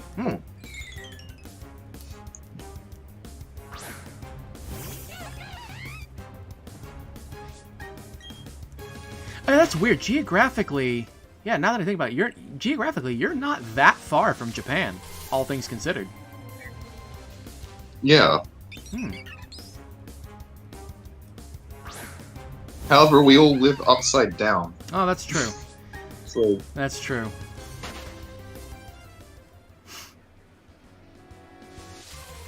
yeah, right now I'm sitting on the ceiling, or what you guys would call a ceiling. Neat. So not only are there giant spiders everywhere, but everybody down there has spider powers. Yeah, pretty much. What even is Australia?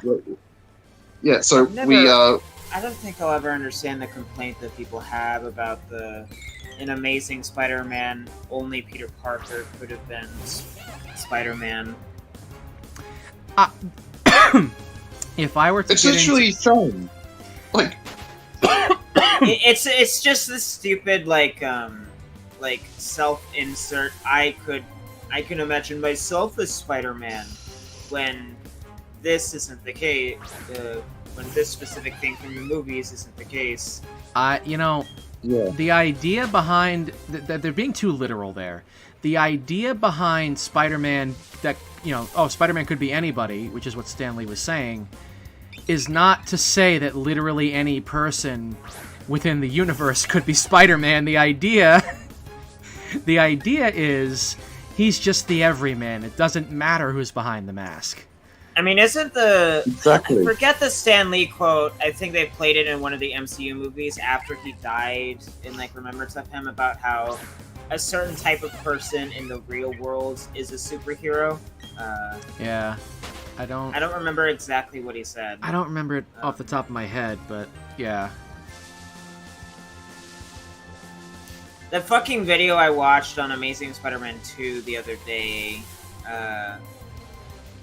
complained about, the end of the last scene of the movie, where, you don't get to have this kid putting on the mask and being brave after telling us that only Peter Parker can be Spider-Man. Oh my god, he completely missed the point! Yeah, I don't even understand what's so hard to understand about that scene. Dude. The whole point of the mask gives you strength is it makes you brave. Yeah, you represent something when you put on the mask. That's the idea. Because Spider-Man is the identity of New York at that point. It's yeah.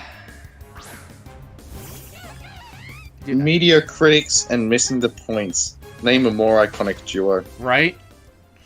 No, Amazing Spider-Man 2 is genuinely one of my favorite movies, and that's because I understood I would like it a lot more if it looked the same as the first one. Oh, like the color grading and whatnot?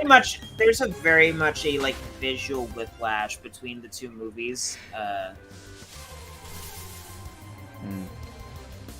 I haven't watched the second one, but I remember really liking the first one. Oh yeah, the first one is amazing. The first one's great. Yeah, first one is fantastic. Andrew Garfield is an incredible Spider-Man. Oh, he's the perfect Spider-Man. Now, as much as I love Tobey Maguire, not Tom Holland, as much as I like Tobey Maguire, I love his movies. Andrew is my favorite. Yeah, I would say so too. Andrew, his Peter was literally me in high school.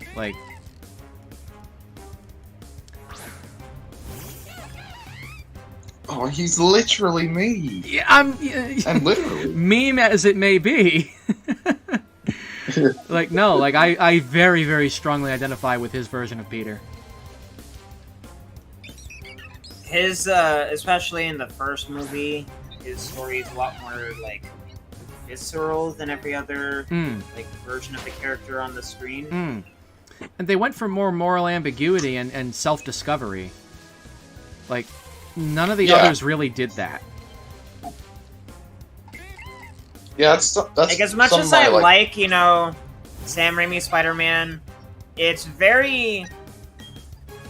I guess it's very true to comics, so to speak. It's very cartoony and stereotypical. Yeah, it is very comic. That works for a certain type of person, but it doesn't appeal to me as much as the first Amazing Spider-Man. Yeah, I love both, but Amazing definitely has the edge for me.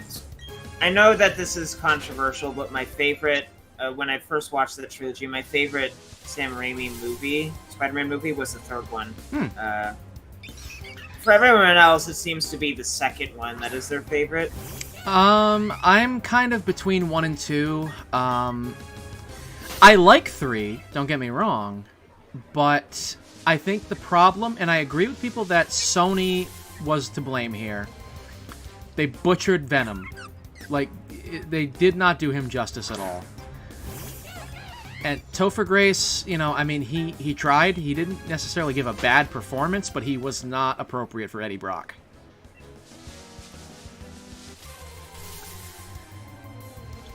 Okay, please don't chastise me, but I haven't seen the Sam Raimi trilogy.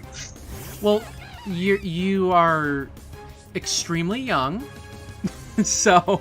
I wasn't even... I was 3 when the first one came out. Well, Yeah. excuse me, but I, 19, and happen to be 6'3". Don't you dare talk down to me like that when I am objectively taller than you. By 2 Say inches, that my as, guy. You know, I gotta be honest with you. I don't really have to deal with tall people problems nor short people problems, so get that. Let's see. Kevin says, I think the second movie fixed all the things messed up with the first one. Are you referring to the Raimi or the Amazing Spider-Man? Yeah, I was gonna say the Raimi movies. And like what kinds of things in particular?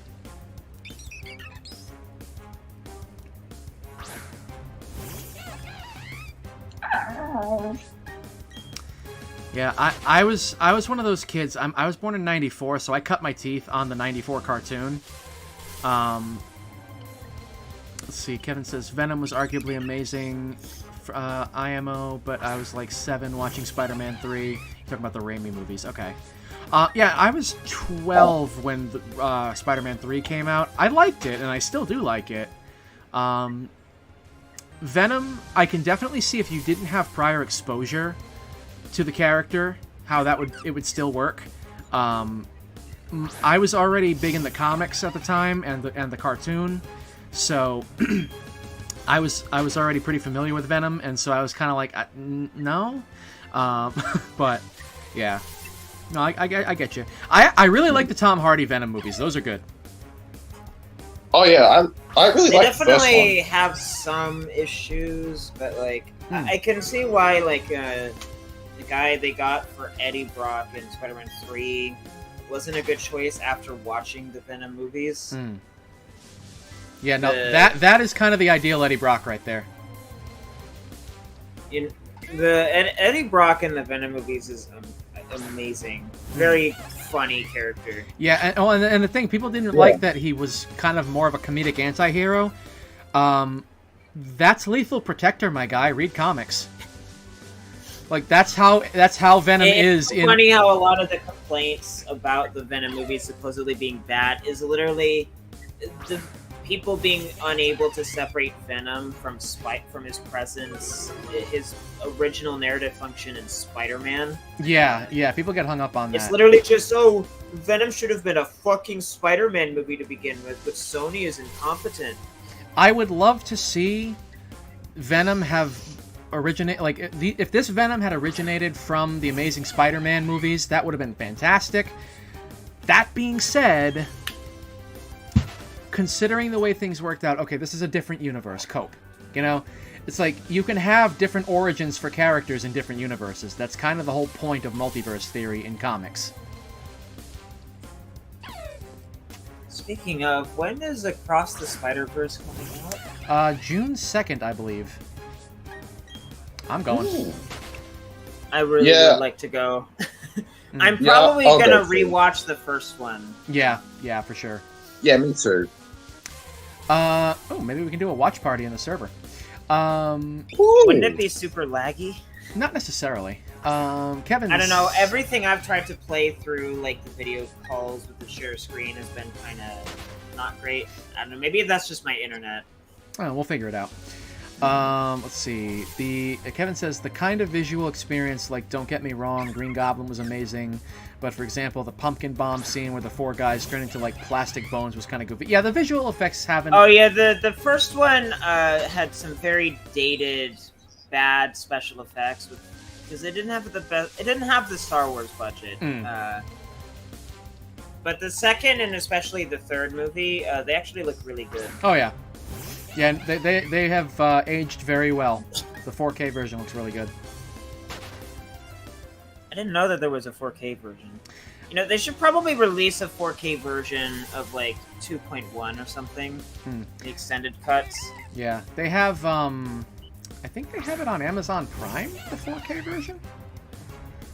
I know of Spider-Man 2 or Spider-Man 2.1. I think it's just I don't remember exactly.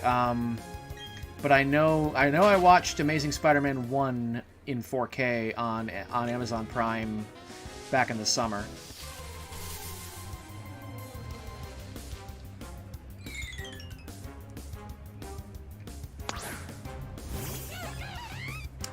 and I think I watched Raimi one too. Yeah.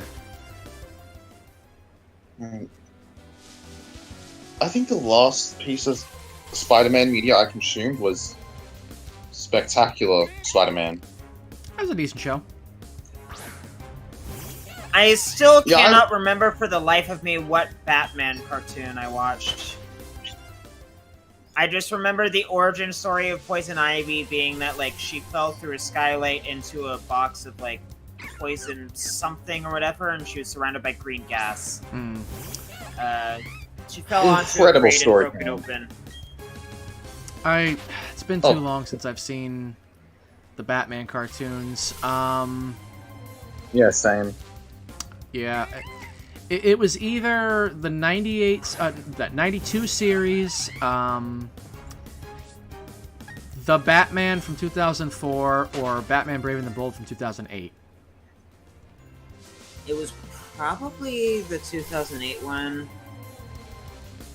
I think I saw it on either Cartoon Network or some kind of cable. I don't know which one, though. Yeah.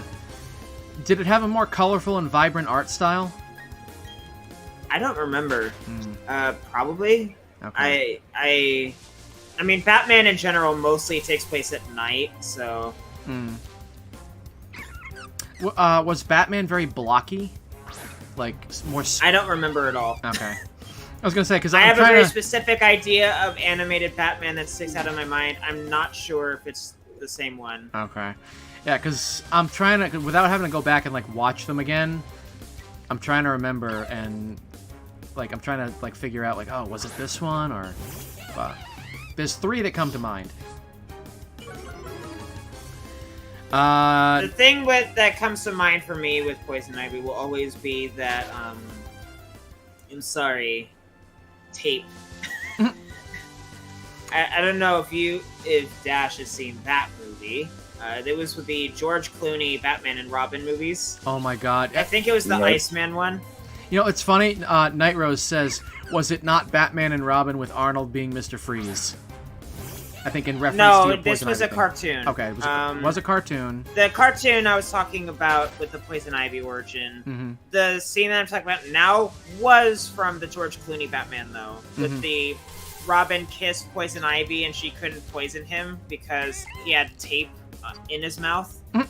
And how the fuck did he talk if he had tape, like, inside his mouth where his teeth are and stuff?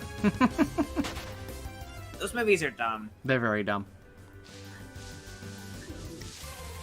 George Clooney's a great actor, so it's not really his fault. Yeah. It's just, those movies are, like, super corny and cheesy and stupid in all of the wrong ways. Ren Twitter user, what's your favorite word in your language? Supercalifragilisticexpialidocious. I don't think Twitch would let me say it.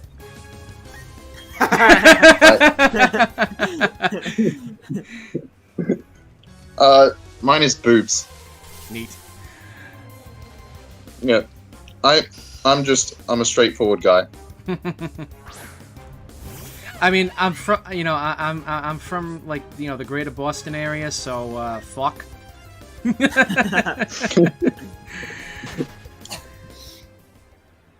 3 more levels somehow, and then I'll have to go hunting for legendaries with poison resistance on them.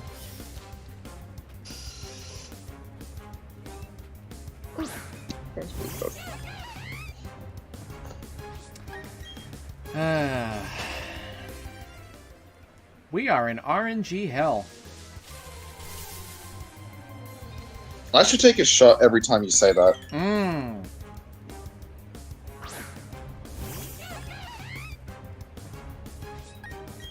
Oh, for one of these, for either on your stream or one of my streams one day, I want to get super wasted, and I just want to see what I'm like when I'm drunk. You've got some weed, right, Neo Daddy? Oh, I do. I do. Yeah, if you're just gonna be in RNG hell for a while. Oh, do we want stoned Pokemon? Is that what we want? Yes! Yes! You know what would be really funny, though, one day? You Hmm. play like a Yu-Gi-Oh! GX game and you're stoned. Oh no. You know who I'm talking about, right? That character. Yes, with the Moki. With the Moki. Oh man, the way they wrote his dialogue too to sound like a libertarian conspiracy guy. Yeah, no, that's me. Oh, that's funny. I'm not really a conspiracy in the guy. sub, he was just like super duper lazy and it was infectious. Mm-hmm. In the dub, they just made him a straight up stoner. Poor kids. Oh, I love the Yu-Gi-Oh dubs. I'm sorry. I will take them over the Japanese any day. They're just so ridiculous. Like, I generally prefer Japanese, but if you were to make me watch like the 5D's dub, or especially the GX dub, I wouldn't mind at all. Mm. I really liked them. Mm. I couldn't finish the Duel Monsters dub though. You heathen. Yeah, okay. A bit of a pivot, Yeah, but dubs are on par with subs. definitely. In most cases. There are some dubs that are genuinely terrible. The Deke Sailor Moon Yeah. comes to mind. Stuff like that, but by and large, bad dubs are kind of a thing of the past. Yeah, like, there are many competent dubs nowadays. Mm-hmm. Loath as I Like, am to give I'd them say credit, Funimation still does some pretty good stuff. Yeah, like, I genuinely prefer the Fairy Tail dub over the sub. Oh, 100%. Sword Art Online? It's kind of hard for me to say whether the dub or sub or SEO is better, because I really like both Mm-hmm. a lot. Yeah. But I guess based more so on personal experience and nostalgia, I would go with the dub. Yeah, I definitely... I would say that the dub and the sub are pretty equal for Sword Art, but my preference is definitely for the dub. You put Shirame Lei in it, and I'm interested. Oh yeah, Shirame Lee is a fucking goat. Night Rose says, I can't watch That Time I Reincarnated as a Slime in English, have to watch the dub. Yeah. Wait, do you mean it with the English Oh, I think- subtitles or? Oh, yeah, so... Yeah, I'm assuming that's what he means. Yeah, okay. Yeah, I'm a little confused, too, now that I think about it. Like, I processed that sentence, and now I'm like, wait a minute. I haven't seen this Slime Isekai in quite a while. Like, maybe a couple of years, because I remember making, like, a little bit of a pact with my friend that I would watch Reincarnated as a Slime if he watched SAO. Yeah. I still have yet to finish it. I haven't... I haven't seen it. I don't really do isekai. Like, it's such an oversaturated genre. Isekai is... Oh yeah, it is probably one of the most oversaturated genres you'll find. And it's such a shame that people point the finger to SAO for ruining it, when it's not even an isekai. Yeah, it's not only is it not capable of ruining anything, but it's not an isekai, so... Yeah. Like, I get some of the protagonists can have very similar designs to Kirito, but that's not really much. That's not Sword Art's Like, fault. yeah, that's not... Yeah, because SAO has a vastly different story compared to those isekais. Oh yeah. And like the main reason that they designed their characters to copy Kirito is because they're just chasing money. They look at that and they see, Exactly. oh, that sells, so they go, oh, I'm gonna do the same thing.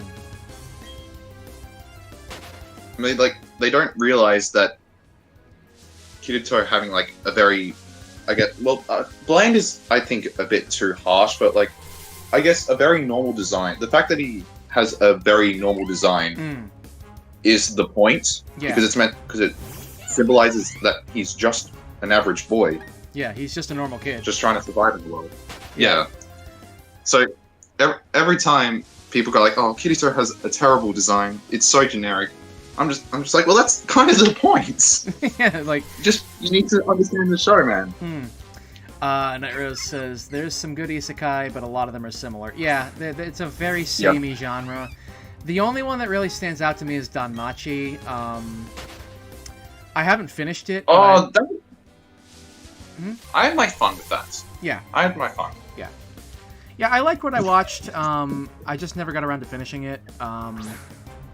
And more has come I will out say since, this. I think. Hestia is bestia. Yep. Hestia's Brestia. I mean, Bestia.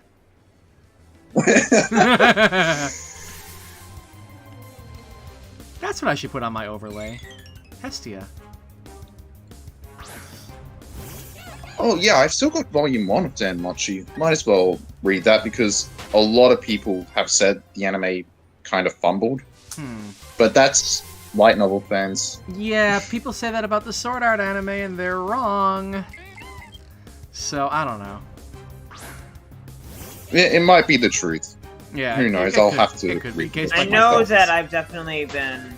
I mean, I don't think I ever had any real interest in it in the first place, but I'm definitely turned off of ever considering watching 86 now. Oh, yeah. People are kind of Because obnoxious of about it. SAO light novel fans. Yeah. Oh, well, anyone's capable of doing a good adaptation. We have 86. Yeah, Okay. there are a lot of people who hate the SAO anime adaptation, but really like the 86 one. And I'll have to look more into that. But from what I've watched of 86, I did like it. And as far as I remember, it didn't have much camo, if any. That's good. I think I saw that the anime did kind of tone that down, and then I would imagine they would because it's a pain in the ass to draw. Yeah, it's visually ugly. Yeah, it is visually ugly. That's one thing I liked about the Island of Giant Insects was in the anime they toned down what's her name? Mutsumi, I think. Her jacket apparently in the original is meant to be camouflage, but in the anime they just gave it some like splotches that kind of look like dirt. So it was like that's an improvement. Yeah. Plant child. Plant child, plant child, plant child. I need an Abavite so I can feed it!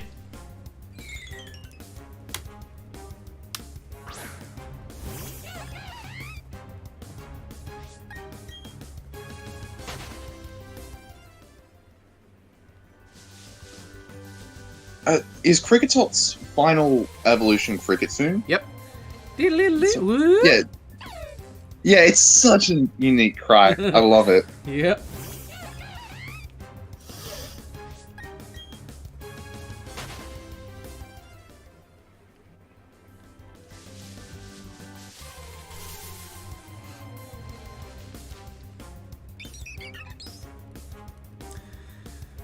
Oh my lord.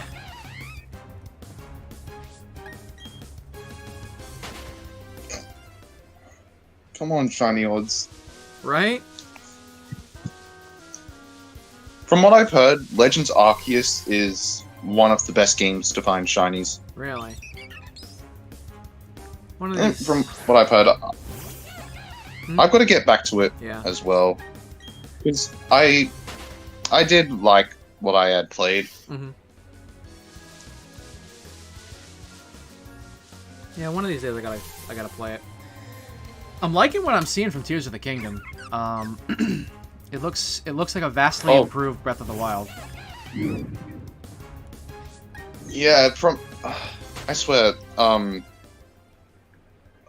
was kind of hearing things that it made it sound like a downgrade from Breath of the Wild, and I was like, oh no.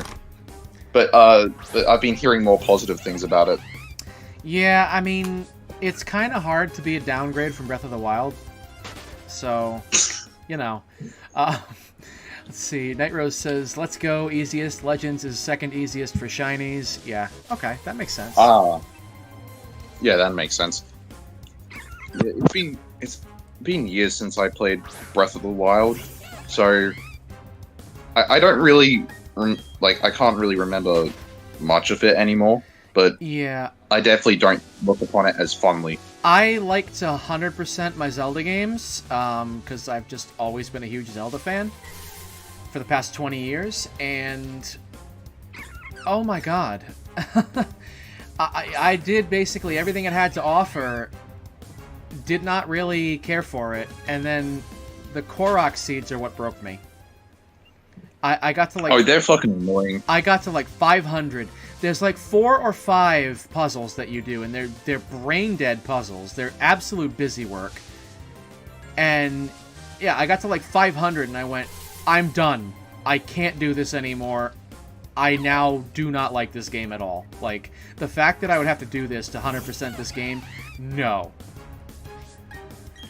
Yeah, I'm hoping Korok seeds take much more of a backseat. I don't know how bad that side quest is in this game, but they are back, and to my understanding, they at least have some kind of new content associated with them. They're not just busy work puzzles. Like, throw a stone into this ring of stones in the water. Move this block into this place. It's like, oh, 500 times. Yeah. Yeah, I do hope that Nintendo learn from their mistakes with Breath of the Wild and, trying to remedy them for Tears of the Kingdom. Yeah. Because I genuinely do like what I've seen of Tears of the Kingdom. The fuse mechanic looks awesome. Yeah, the fuse mechanic is interesting. The new hand powers are interesting in general. The map is now 3 layers. You have the Breath of the Wild Hyrule, and then you have the sky and the underground. Yeah. Yeah, from what you were telling me in the Element server, the underground is like a bit of a nightmare in terms of aesthetic. Yeah, it's like pitch black, and you need these like glowing flowers to be able to see. There's malice everywhere. There's malice corrupted enemies, and while you're down there, if you touch the malice, it'll corrupt you and permanently take away a heart container until you go back to the surface. Oh.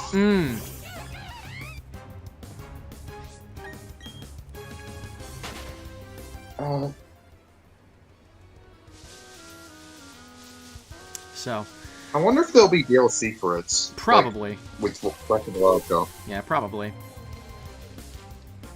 I want the bike back. Here's an idea. Without... Here's an idea. Another donation goal would be finishing Breath of the Wild, Korok seeds and all. Oh boy. Because I can't be bothered to do it otherwise. I'm sorry. It's so bad. Wait, what would the total amount have to be? I don't know. I'd have to figure it out. Alright. It would probably be at least the cost of the DLC. That's fair. Yeah. Oh gosh, yeah. Yes, I will torture myself for your entertainment. To some extent, anyway.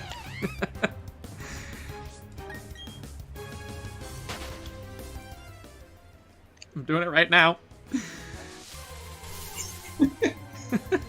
Hey, at least you got friends. Right? With you. That's true. And this gun I found. What? What?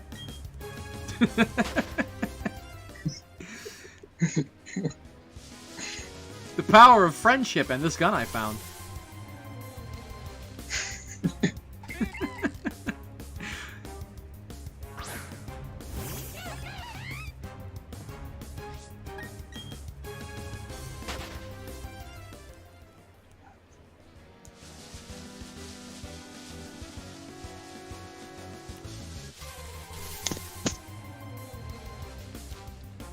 I still hate this boss. Oh boy.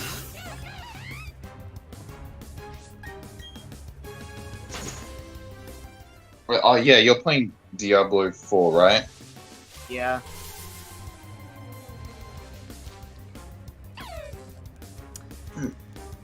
I've never played a Diablo game, but I don't know how to pronounce it, and I really don't care. But Diablo. I've always had. Oh, It's Diablo. Spanish for Okay. devil. Yeah. Oh, but I've had some interest in it. I've only played the third one. I've only played the third one and the beta of the fourth. Yeah. I really didn't care about the beta just for the simple fact that I have no intentions of buying Diablo 4. I might get it used when the price is low enough, but that's about it. Yeah, that's totally fair. Not interested in giving Blizzard any money.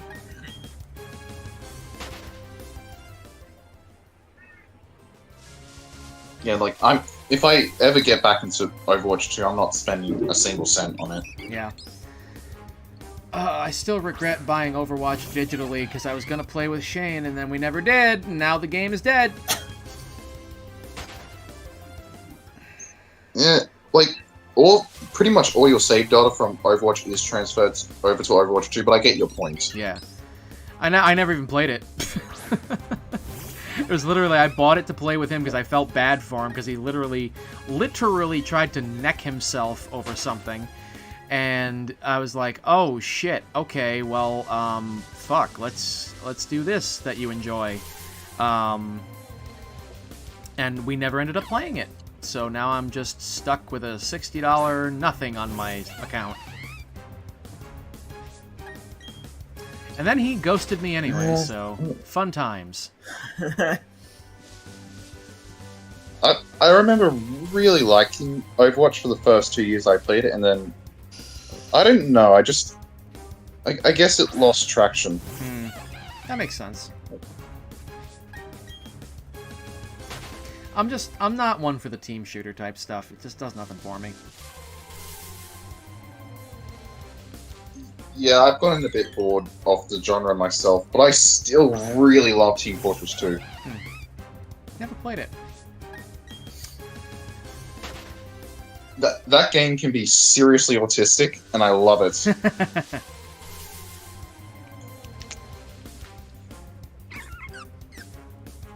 All I know is that a lot of people consider, like, I guess Overwatch to be like a poor man's Team Fortress 2. I think Overwatch actually has a bit more. I actually think Overwatch has a bit more of an appealing art style, at least to me. But Yeah, but people are that's talking not about the to say gameplay, though. Oh yeah, when it comes to gameplay, I do believe Team Fortress 2 is better. There's a lot more to do, and you can build your class to be different, and each class has like a subclass. Well, some of them anyway. Yeah. But yeah, I do generally prefer it over Overwatch.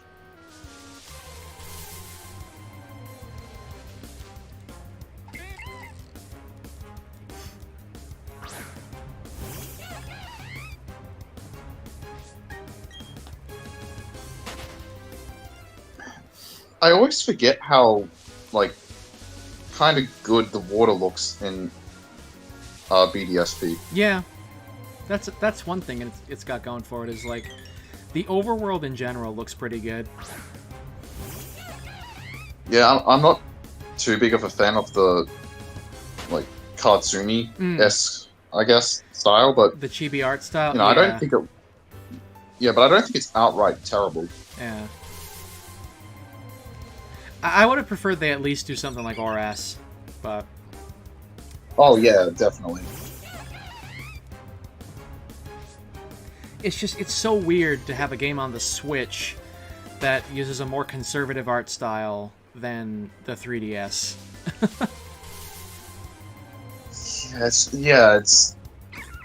It's a little uncanny. Oh my god, be purple, for God's sakes. That's male anyway.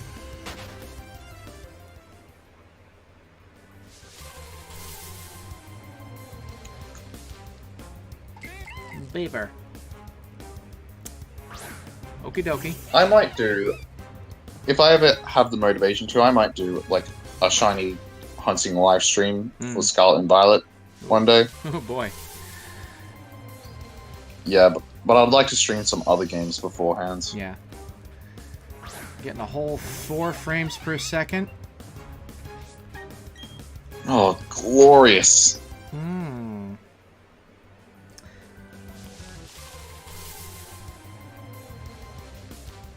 And I still remember some of the glitches people found at launch. That was so fucking funny. Yeah. Oh yeah. Those got wild. Yeah. And then, I swear, I don't know, I saw somebody unironically argue.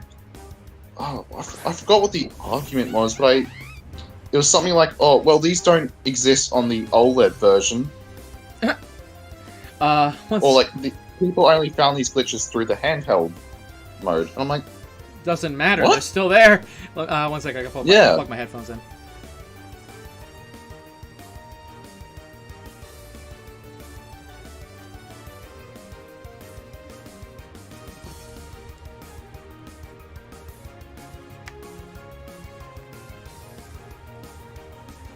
Let's go, Steel Series. They switched the charging port on the 9 from where it was on the 7. oh, are these model numbers? Yep. I had the Arctis 7 for 3 years, and the charging port was on the left side, on the left cup. Now it's on the right cup. Oh. Yeah. I might as well get a pair of those headphones one day. Yeah, just for the sake of convenience. Yeah, I gotta tell you, the Arctis 9, very nice pair of headphones. The 7s lasted me 3 years. They were very comfortable. They were very durable. Only downside was micro USB charging port, which the 9s also share that, but it still lasted 3 years. So, very good headphones. The 9s also have Bluetooth, so you can use them for more than just USB. My computer is legitimately so outdated that it can't even support Bluetooth. Oh my god. Well, you can always... Yeah, I need to get a new computer. Yeah, well, you could always do... How are you running Windows 10 if it can't support Bluetooth? I don't know! Windows 10 is compatible with pretty old hardware. They didn't institute the arbitrary lockout for hardware until 11. Oh. Was there any reason for the TPM lockout, by the way? Nope, they just felt like it. Like, literally, like, from, like, as a cybersecurity guy, like, no, they really just felt like it.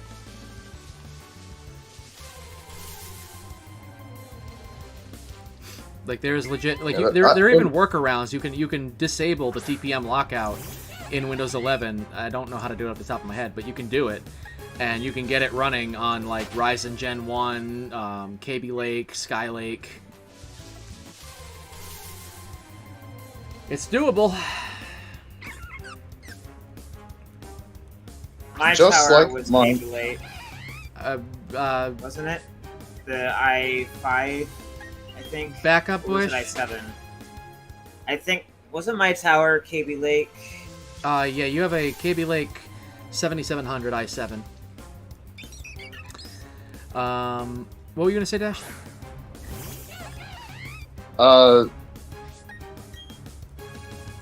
Wait. What did I call him? Oh, yeah, Saddle. He said, just like my friend at my Twitter username has said before, dedicated haters are just confused fans. Right. There you go. It's true! I mean, it's one way to look at it, for sure.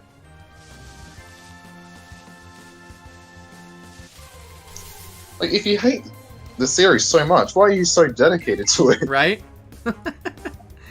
Like, I'm sorry, What are we but... talking about? What are we talking about?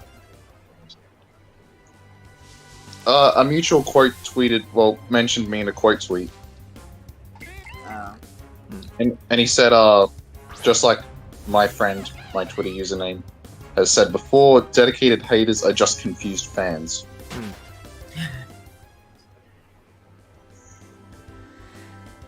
Simply Flesh is now following. Thanks for that, buddy. Very much appreciated. Oh, yay, Yuki again. Yay. Stream labels. You're not updating. What up?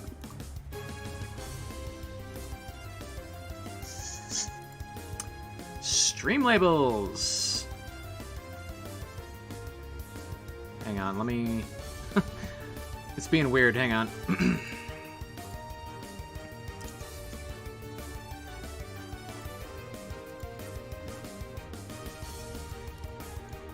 It's supposed to do this automatically, but it's not.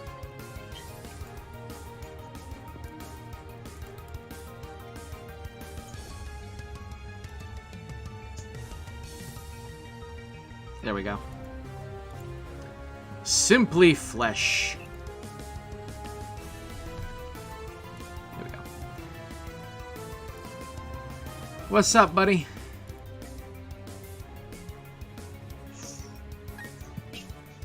This is not a shiny Budew. I am the sad. Okay, well, moving on.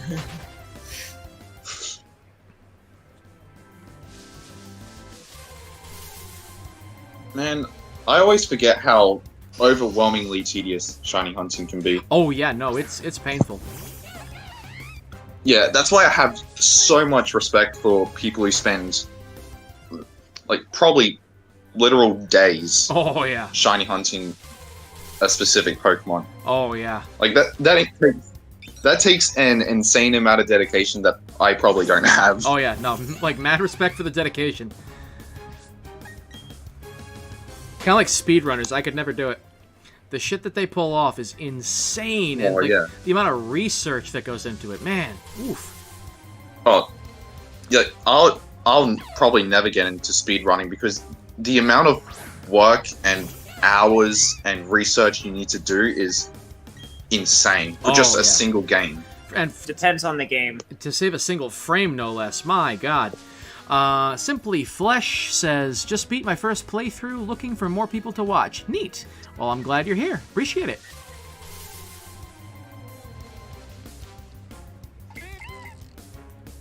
Just beat my It first. it Oh. really depends on the game, and you can also you can literally just use whatever the currently known fastest strats are, and just not bother with any kind of optimization research yourself. Yeah. You have like runners who just do strats that are available, and then you have the optimizers that like experiment with the categories and shit. Mm-hmm. It also really depends on the game. Like, I gotta be honest, I've never done like a KH2 speedrun myself, but I've employed speedrun strats in my regular play, and a lot of those strats are, if I'm being perfectly frank, like insultingly easy.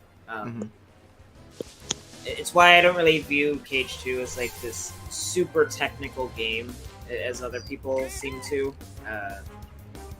And Yeah, I remember you saying that you thought Kingdom Hearts 2 was overrated. Or I'm sorry if I it's got that wrong. massively overrated. It's, at least on critical mode, it's basically just, from what I can tell from the way everyone talks about it and stuff, it's basically like a DMC clone for kids. and the chalkboard of Boyish complaining about Kingdom Hearts 2 extends further out into the cosmos. It has outgrown the bounds only of time and space. The only thing I know about Kingdom Hearts 2 is that Boyish complains a lot about the fans.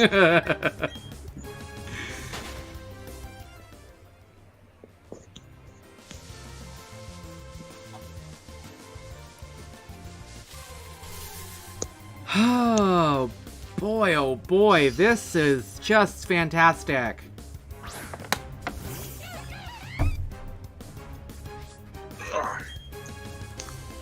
Such riveting gameplay. I know, right? I'm on the edge of my seat.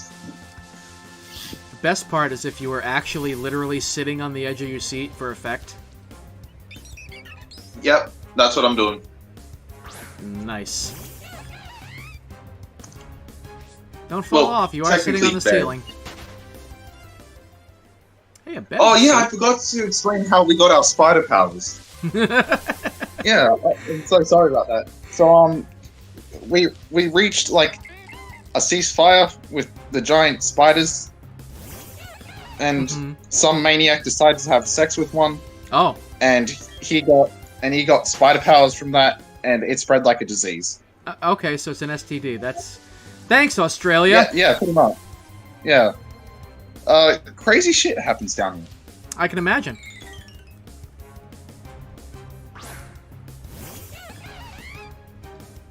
But oh yeah, that spider that I sent to you in the server, that's Kevin. Oh, okay. Nice guy. Hi, Kevin. He looks a little bit threatening. He's a nice guy. He's a nice guy. Bet you took him out for some Marmite. Marmite. Yeah. Wait, I think you mean Vegemite. Vegemite, right? Yeah. Yeah. Marmite isn't like our thing. Okay, that's a British thing. That's right. Okay. I'm going to be real. I do not like Vegemite. Yeah. I can imagine. It doesn't sound appealing.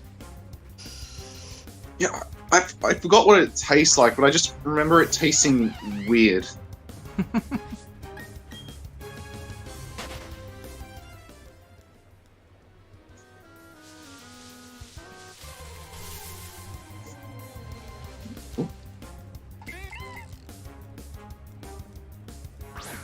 It's funny, wasn't that grocery store that you and Snuggly were talking about called Kohl's or something like that?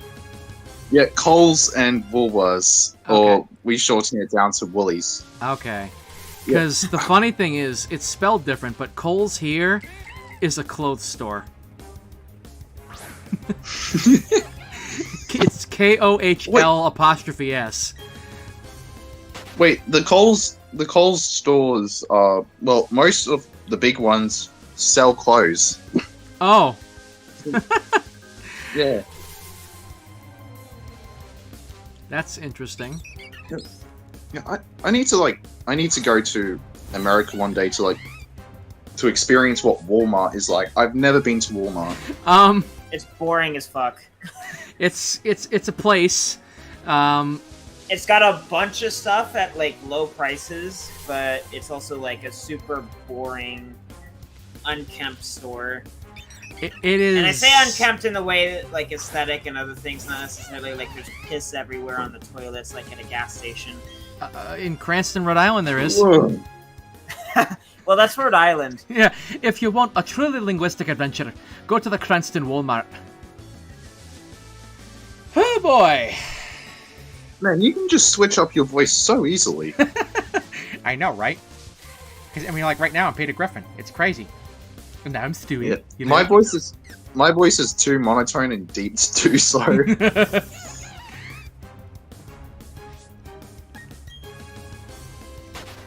Man, I'm glad puberty gave me a deeper voice, but I do not like that it's this deep. I'll trade you. Yeah, alright. I don't feel like mine's deep enough. I don't know.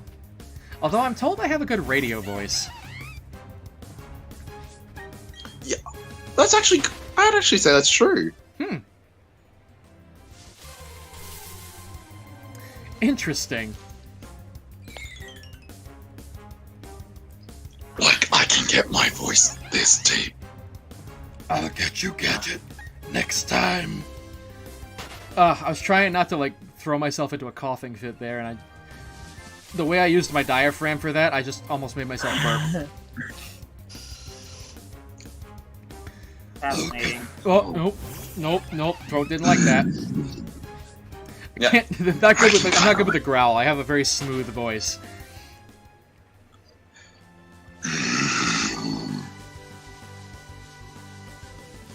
Bitch. Oh my. Good heavens. Did you know us demons have hot sex? Oh, no, you know what? I did know that because I'm Mort Goldman. I run Goldman's Pharmacy, and I sell a lot of things to demons for STDs. Oh, God, there's blood in my mucus. STDs came from Lilith's mucus. I'm concerned how you know that. You sound like you speak from experience. Should I be worried?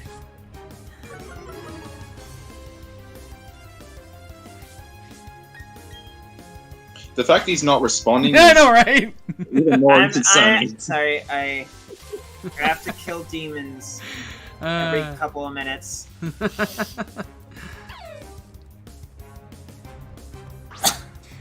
Eyeballing every now and then I'm like eyeballing the view count on Twitch, and it's making me so neurotic. I'm like, what are we doing wrong?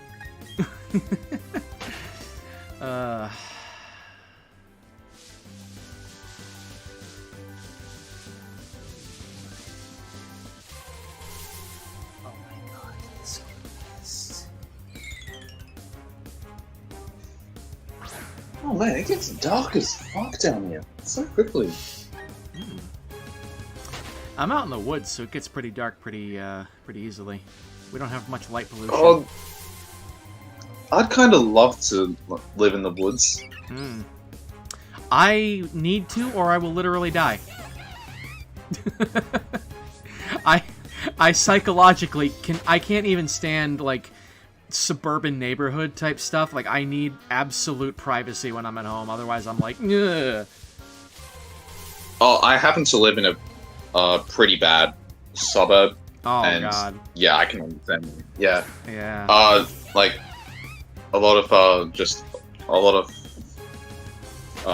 bad parents. There's been quite a lot of crime. It's bad, but we can't move anywhere else, so we just have to stick with it. Yeah. That's kind of the situation I'm in like right now. Like until I can get my original house back, which was still in the woods, but it was like it was more in the woods than this. Like this is still in the woods. Like my street, my little neighborhood is kind of out of the way in the middle of nowhere. But like there's still more houses around than I care for. Like right outside my bedroom window, you can see into the neighbor's backyard, and it's like, not really for me. Yeah. You know, that kind of I thing. definitely like it. Yeah, I definitely like that level of privacy too. So, I usually keep my blinds shut. It's just like, no, I'm not here. So.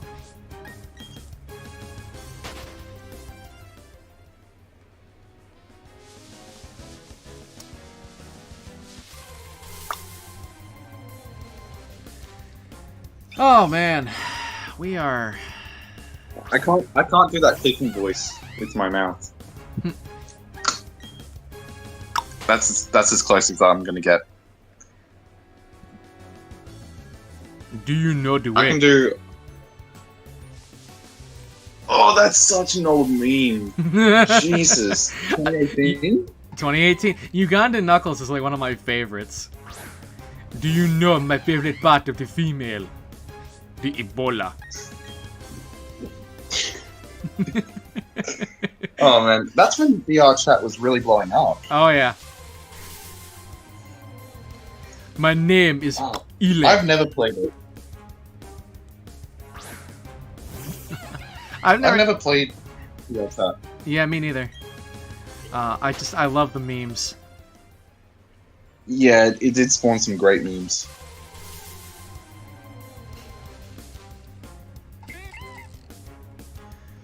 Bumblebee tuna.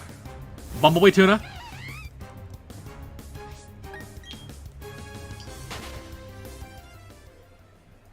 I think I've had about 20 years of practice on that line. Oh man, Ace Ventura: When Nature Calls is such a good movie. That is probably like... What movie? What's that? What movie? Ace Ventura: When Nature Calls from Jim Carrey. Oh, Jim Carrey's a fucking goat. Oh, he's so funny. That movie is like probably one of my, if not my favorite comedy ever. Like, it's so funny. Slinky, Slinky, everybody loves a Slinky. Go, Slinky, go! And then, oh man, it was right there. Can you believe it? I genuinely believe that Jim Carrey puts more effort into his faces than most actors do in their entire performances nowadays. Oh yeah, oh yeah, oh yeah. Like he was so perfect for Dr. Robotnik Oh in my God, the yeah. Sonic movies. Mm-hmm.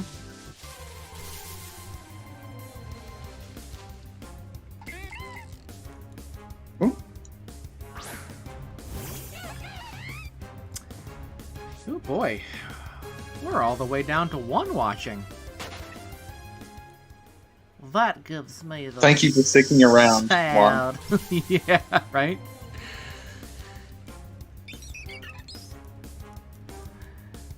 I can feel it. Like it's right in my neck!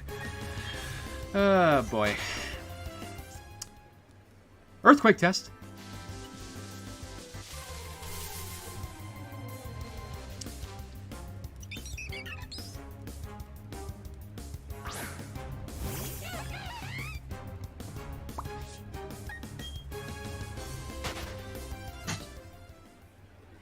I can't remember if it's the correct name or the full name, but have any of you guys seen, I think it's called Master of Disguises. It was like a really silly movie. Oh, yeah, Master of Disguise. God, I saw that when it first came out. I haven't It was seen it on since. Netflix one time and I checked it out.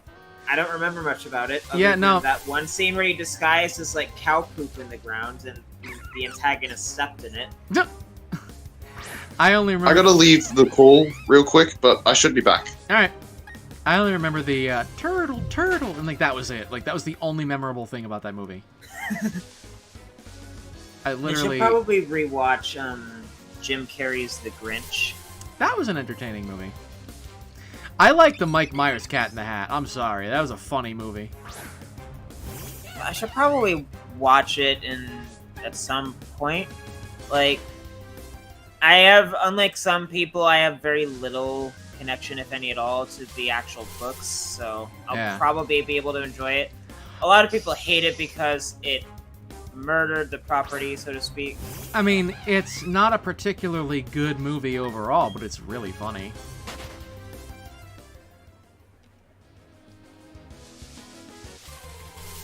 The Slow? Oh, it's better than the last name. Super Hydraulic Instantaneous Transporter later. Oh, you mean... Oh, quick to the slow! A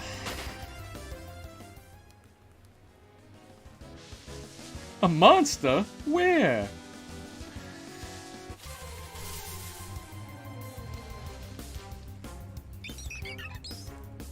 Oh my god, it's going on 4 o'clock.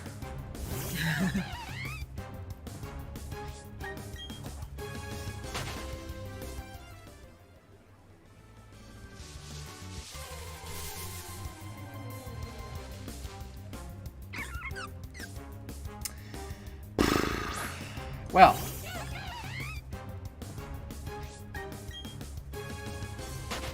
I think in the next 11 minutes, if I don't get anywhere, I'm gonna cut it here because it is 4 o'clock and I gotta try to scoot.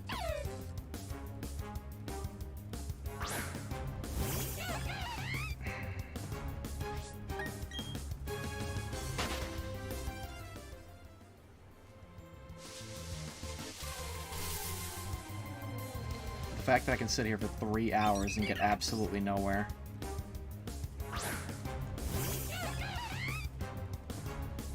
I assume you won't be doing any more shiny hunting after you get this. Not that I can predict at the moment. I'm probably gonna save any more that I do until after I get the radar, and then I'll be able to like do a proper chain, and then it goes from 1 in 4096 down to 1 in 99.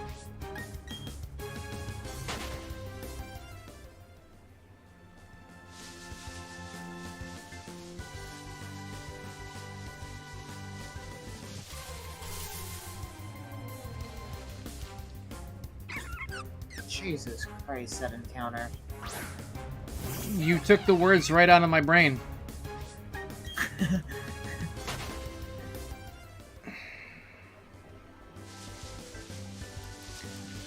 I am so done.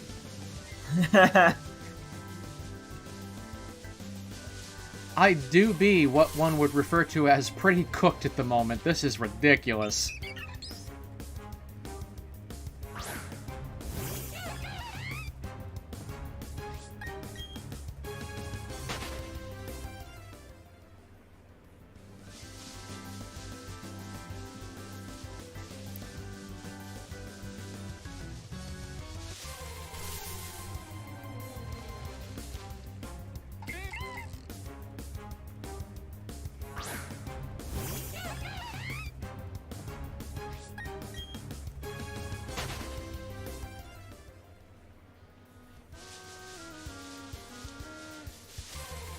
And I am to assume that you are also going to be playing Genshin Impact again tomorrow?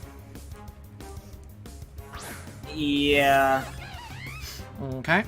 So I will be back to this I might be able to finish my stuff with Diablo 4 today. I'm not sure. Mm-hmm.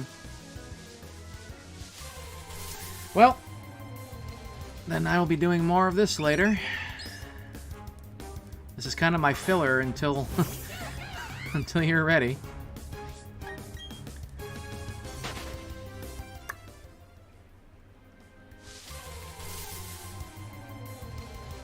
This is way harder than I remember it being. Why am I having such a bad time here?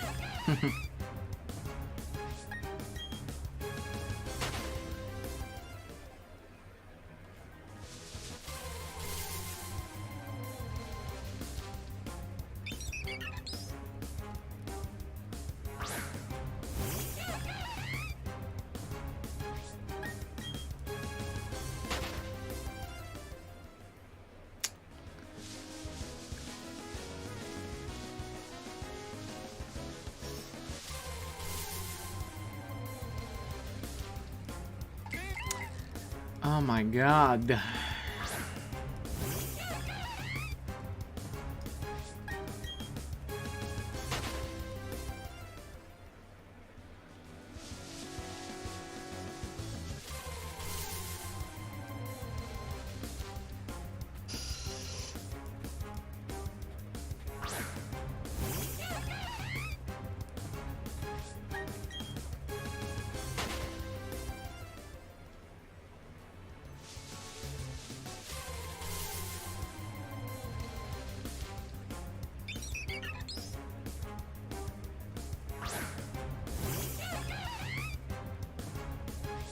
That's not what I wanted, game.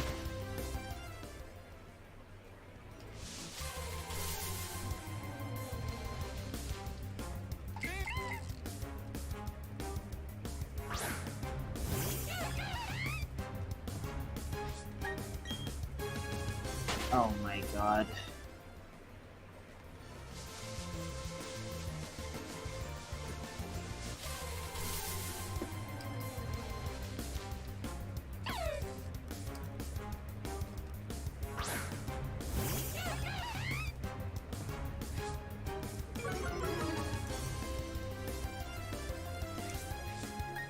This is crazy stupid.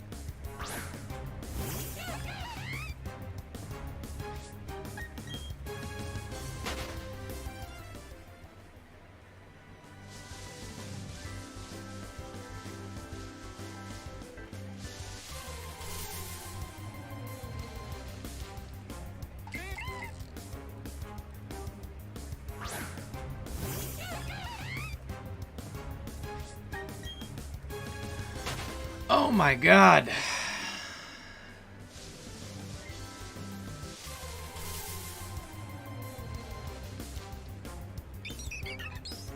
Alright, we got about 5 minutes, and then if nothing shows up, then I'm gonna have to pause until tomorrow.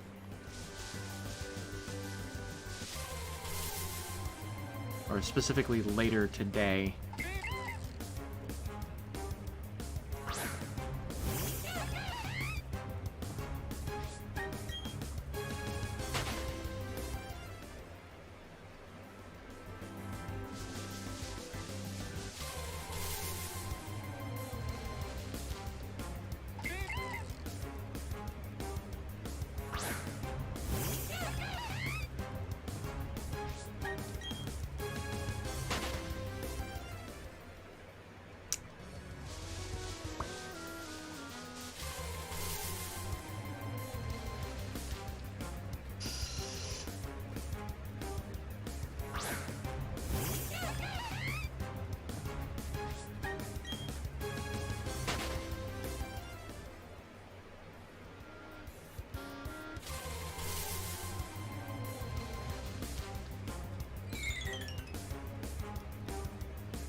Understandable. But bullshit all the same.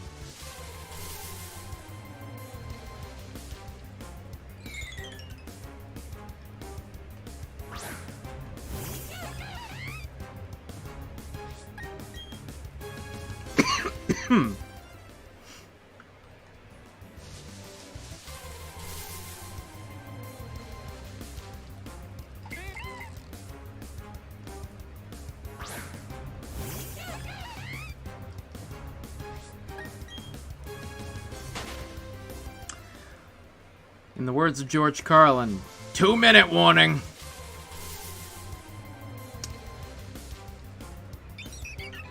Bro.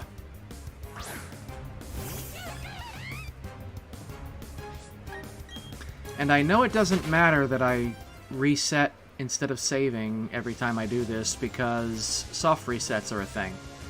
And that's the same principle. So the RNG is fresh every time you load the previous save.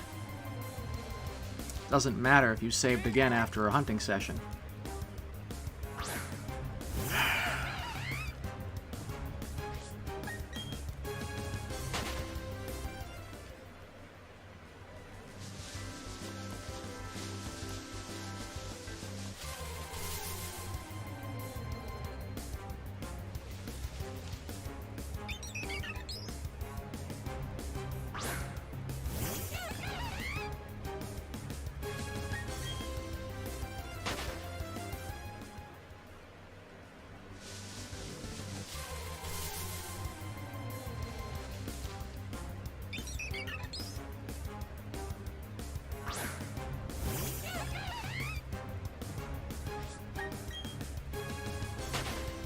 One minute.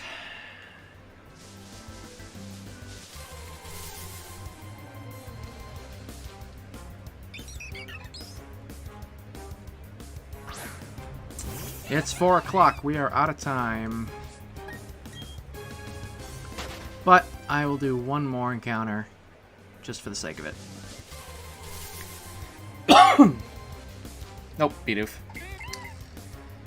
Okay, well, that's the end of that then. I don't think anybody who was in the chat is still here, but either way, do appreciate anybody who came by, and especially anybody who followed. I will be resuming this later today. What time exactly is a little bit up in the air. I've been wanting to stream more in the afternoon my time, see if it can maybe be a little bit more active, a little bit more consistent. But things have not exactly lent themselves to that, so I'm working with what I can, which has led me to more at night. But we will see. So, yeah, I don't think anybody's still here, so either way, appreciate it, and I will pick this up later. And yeah, bye.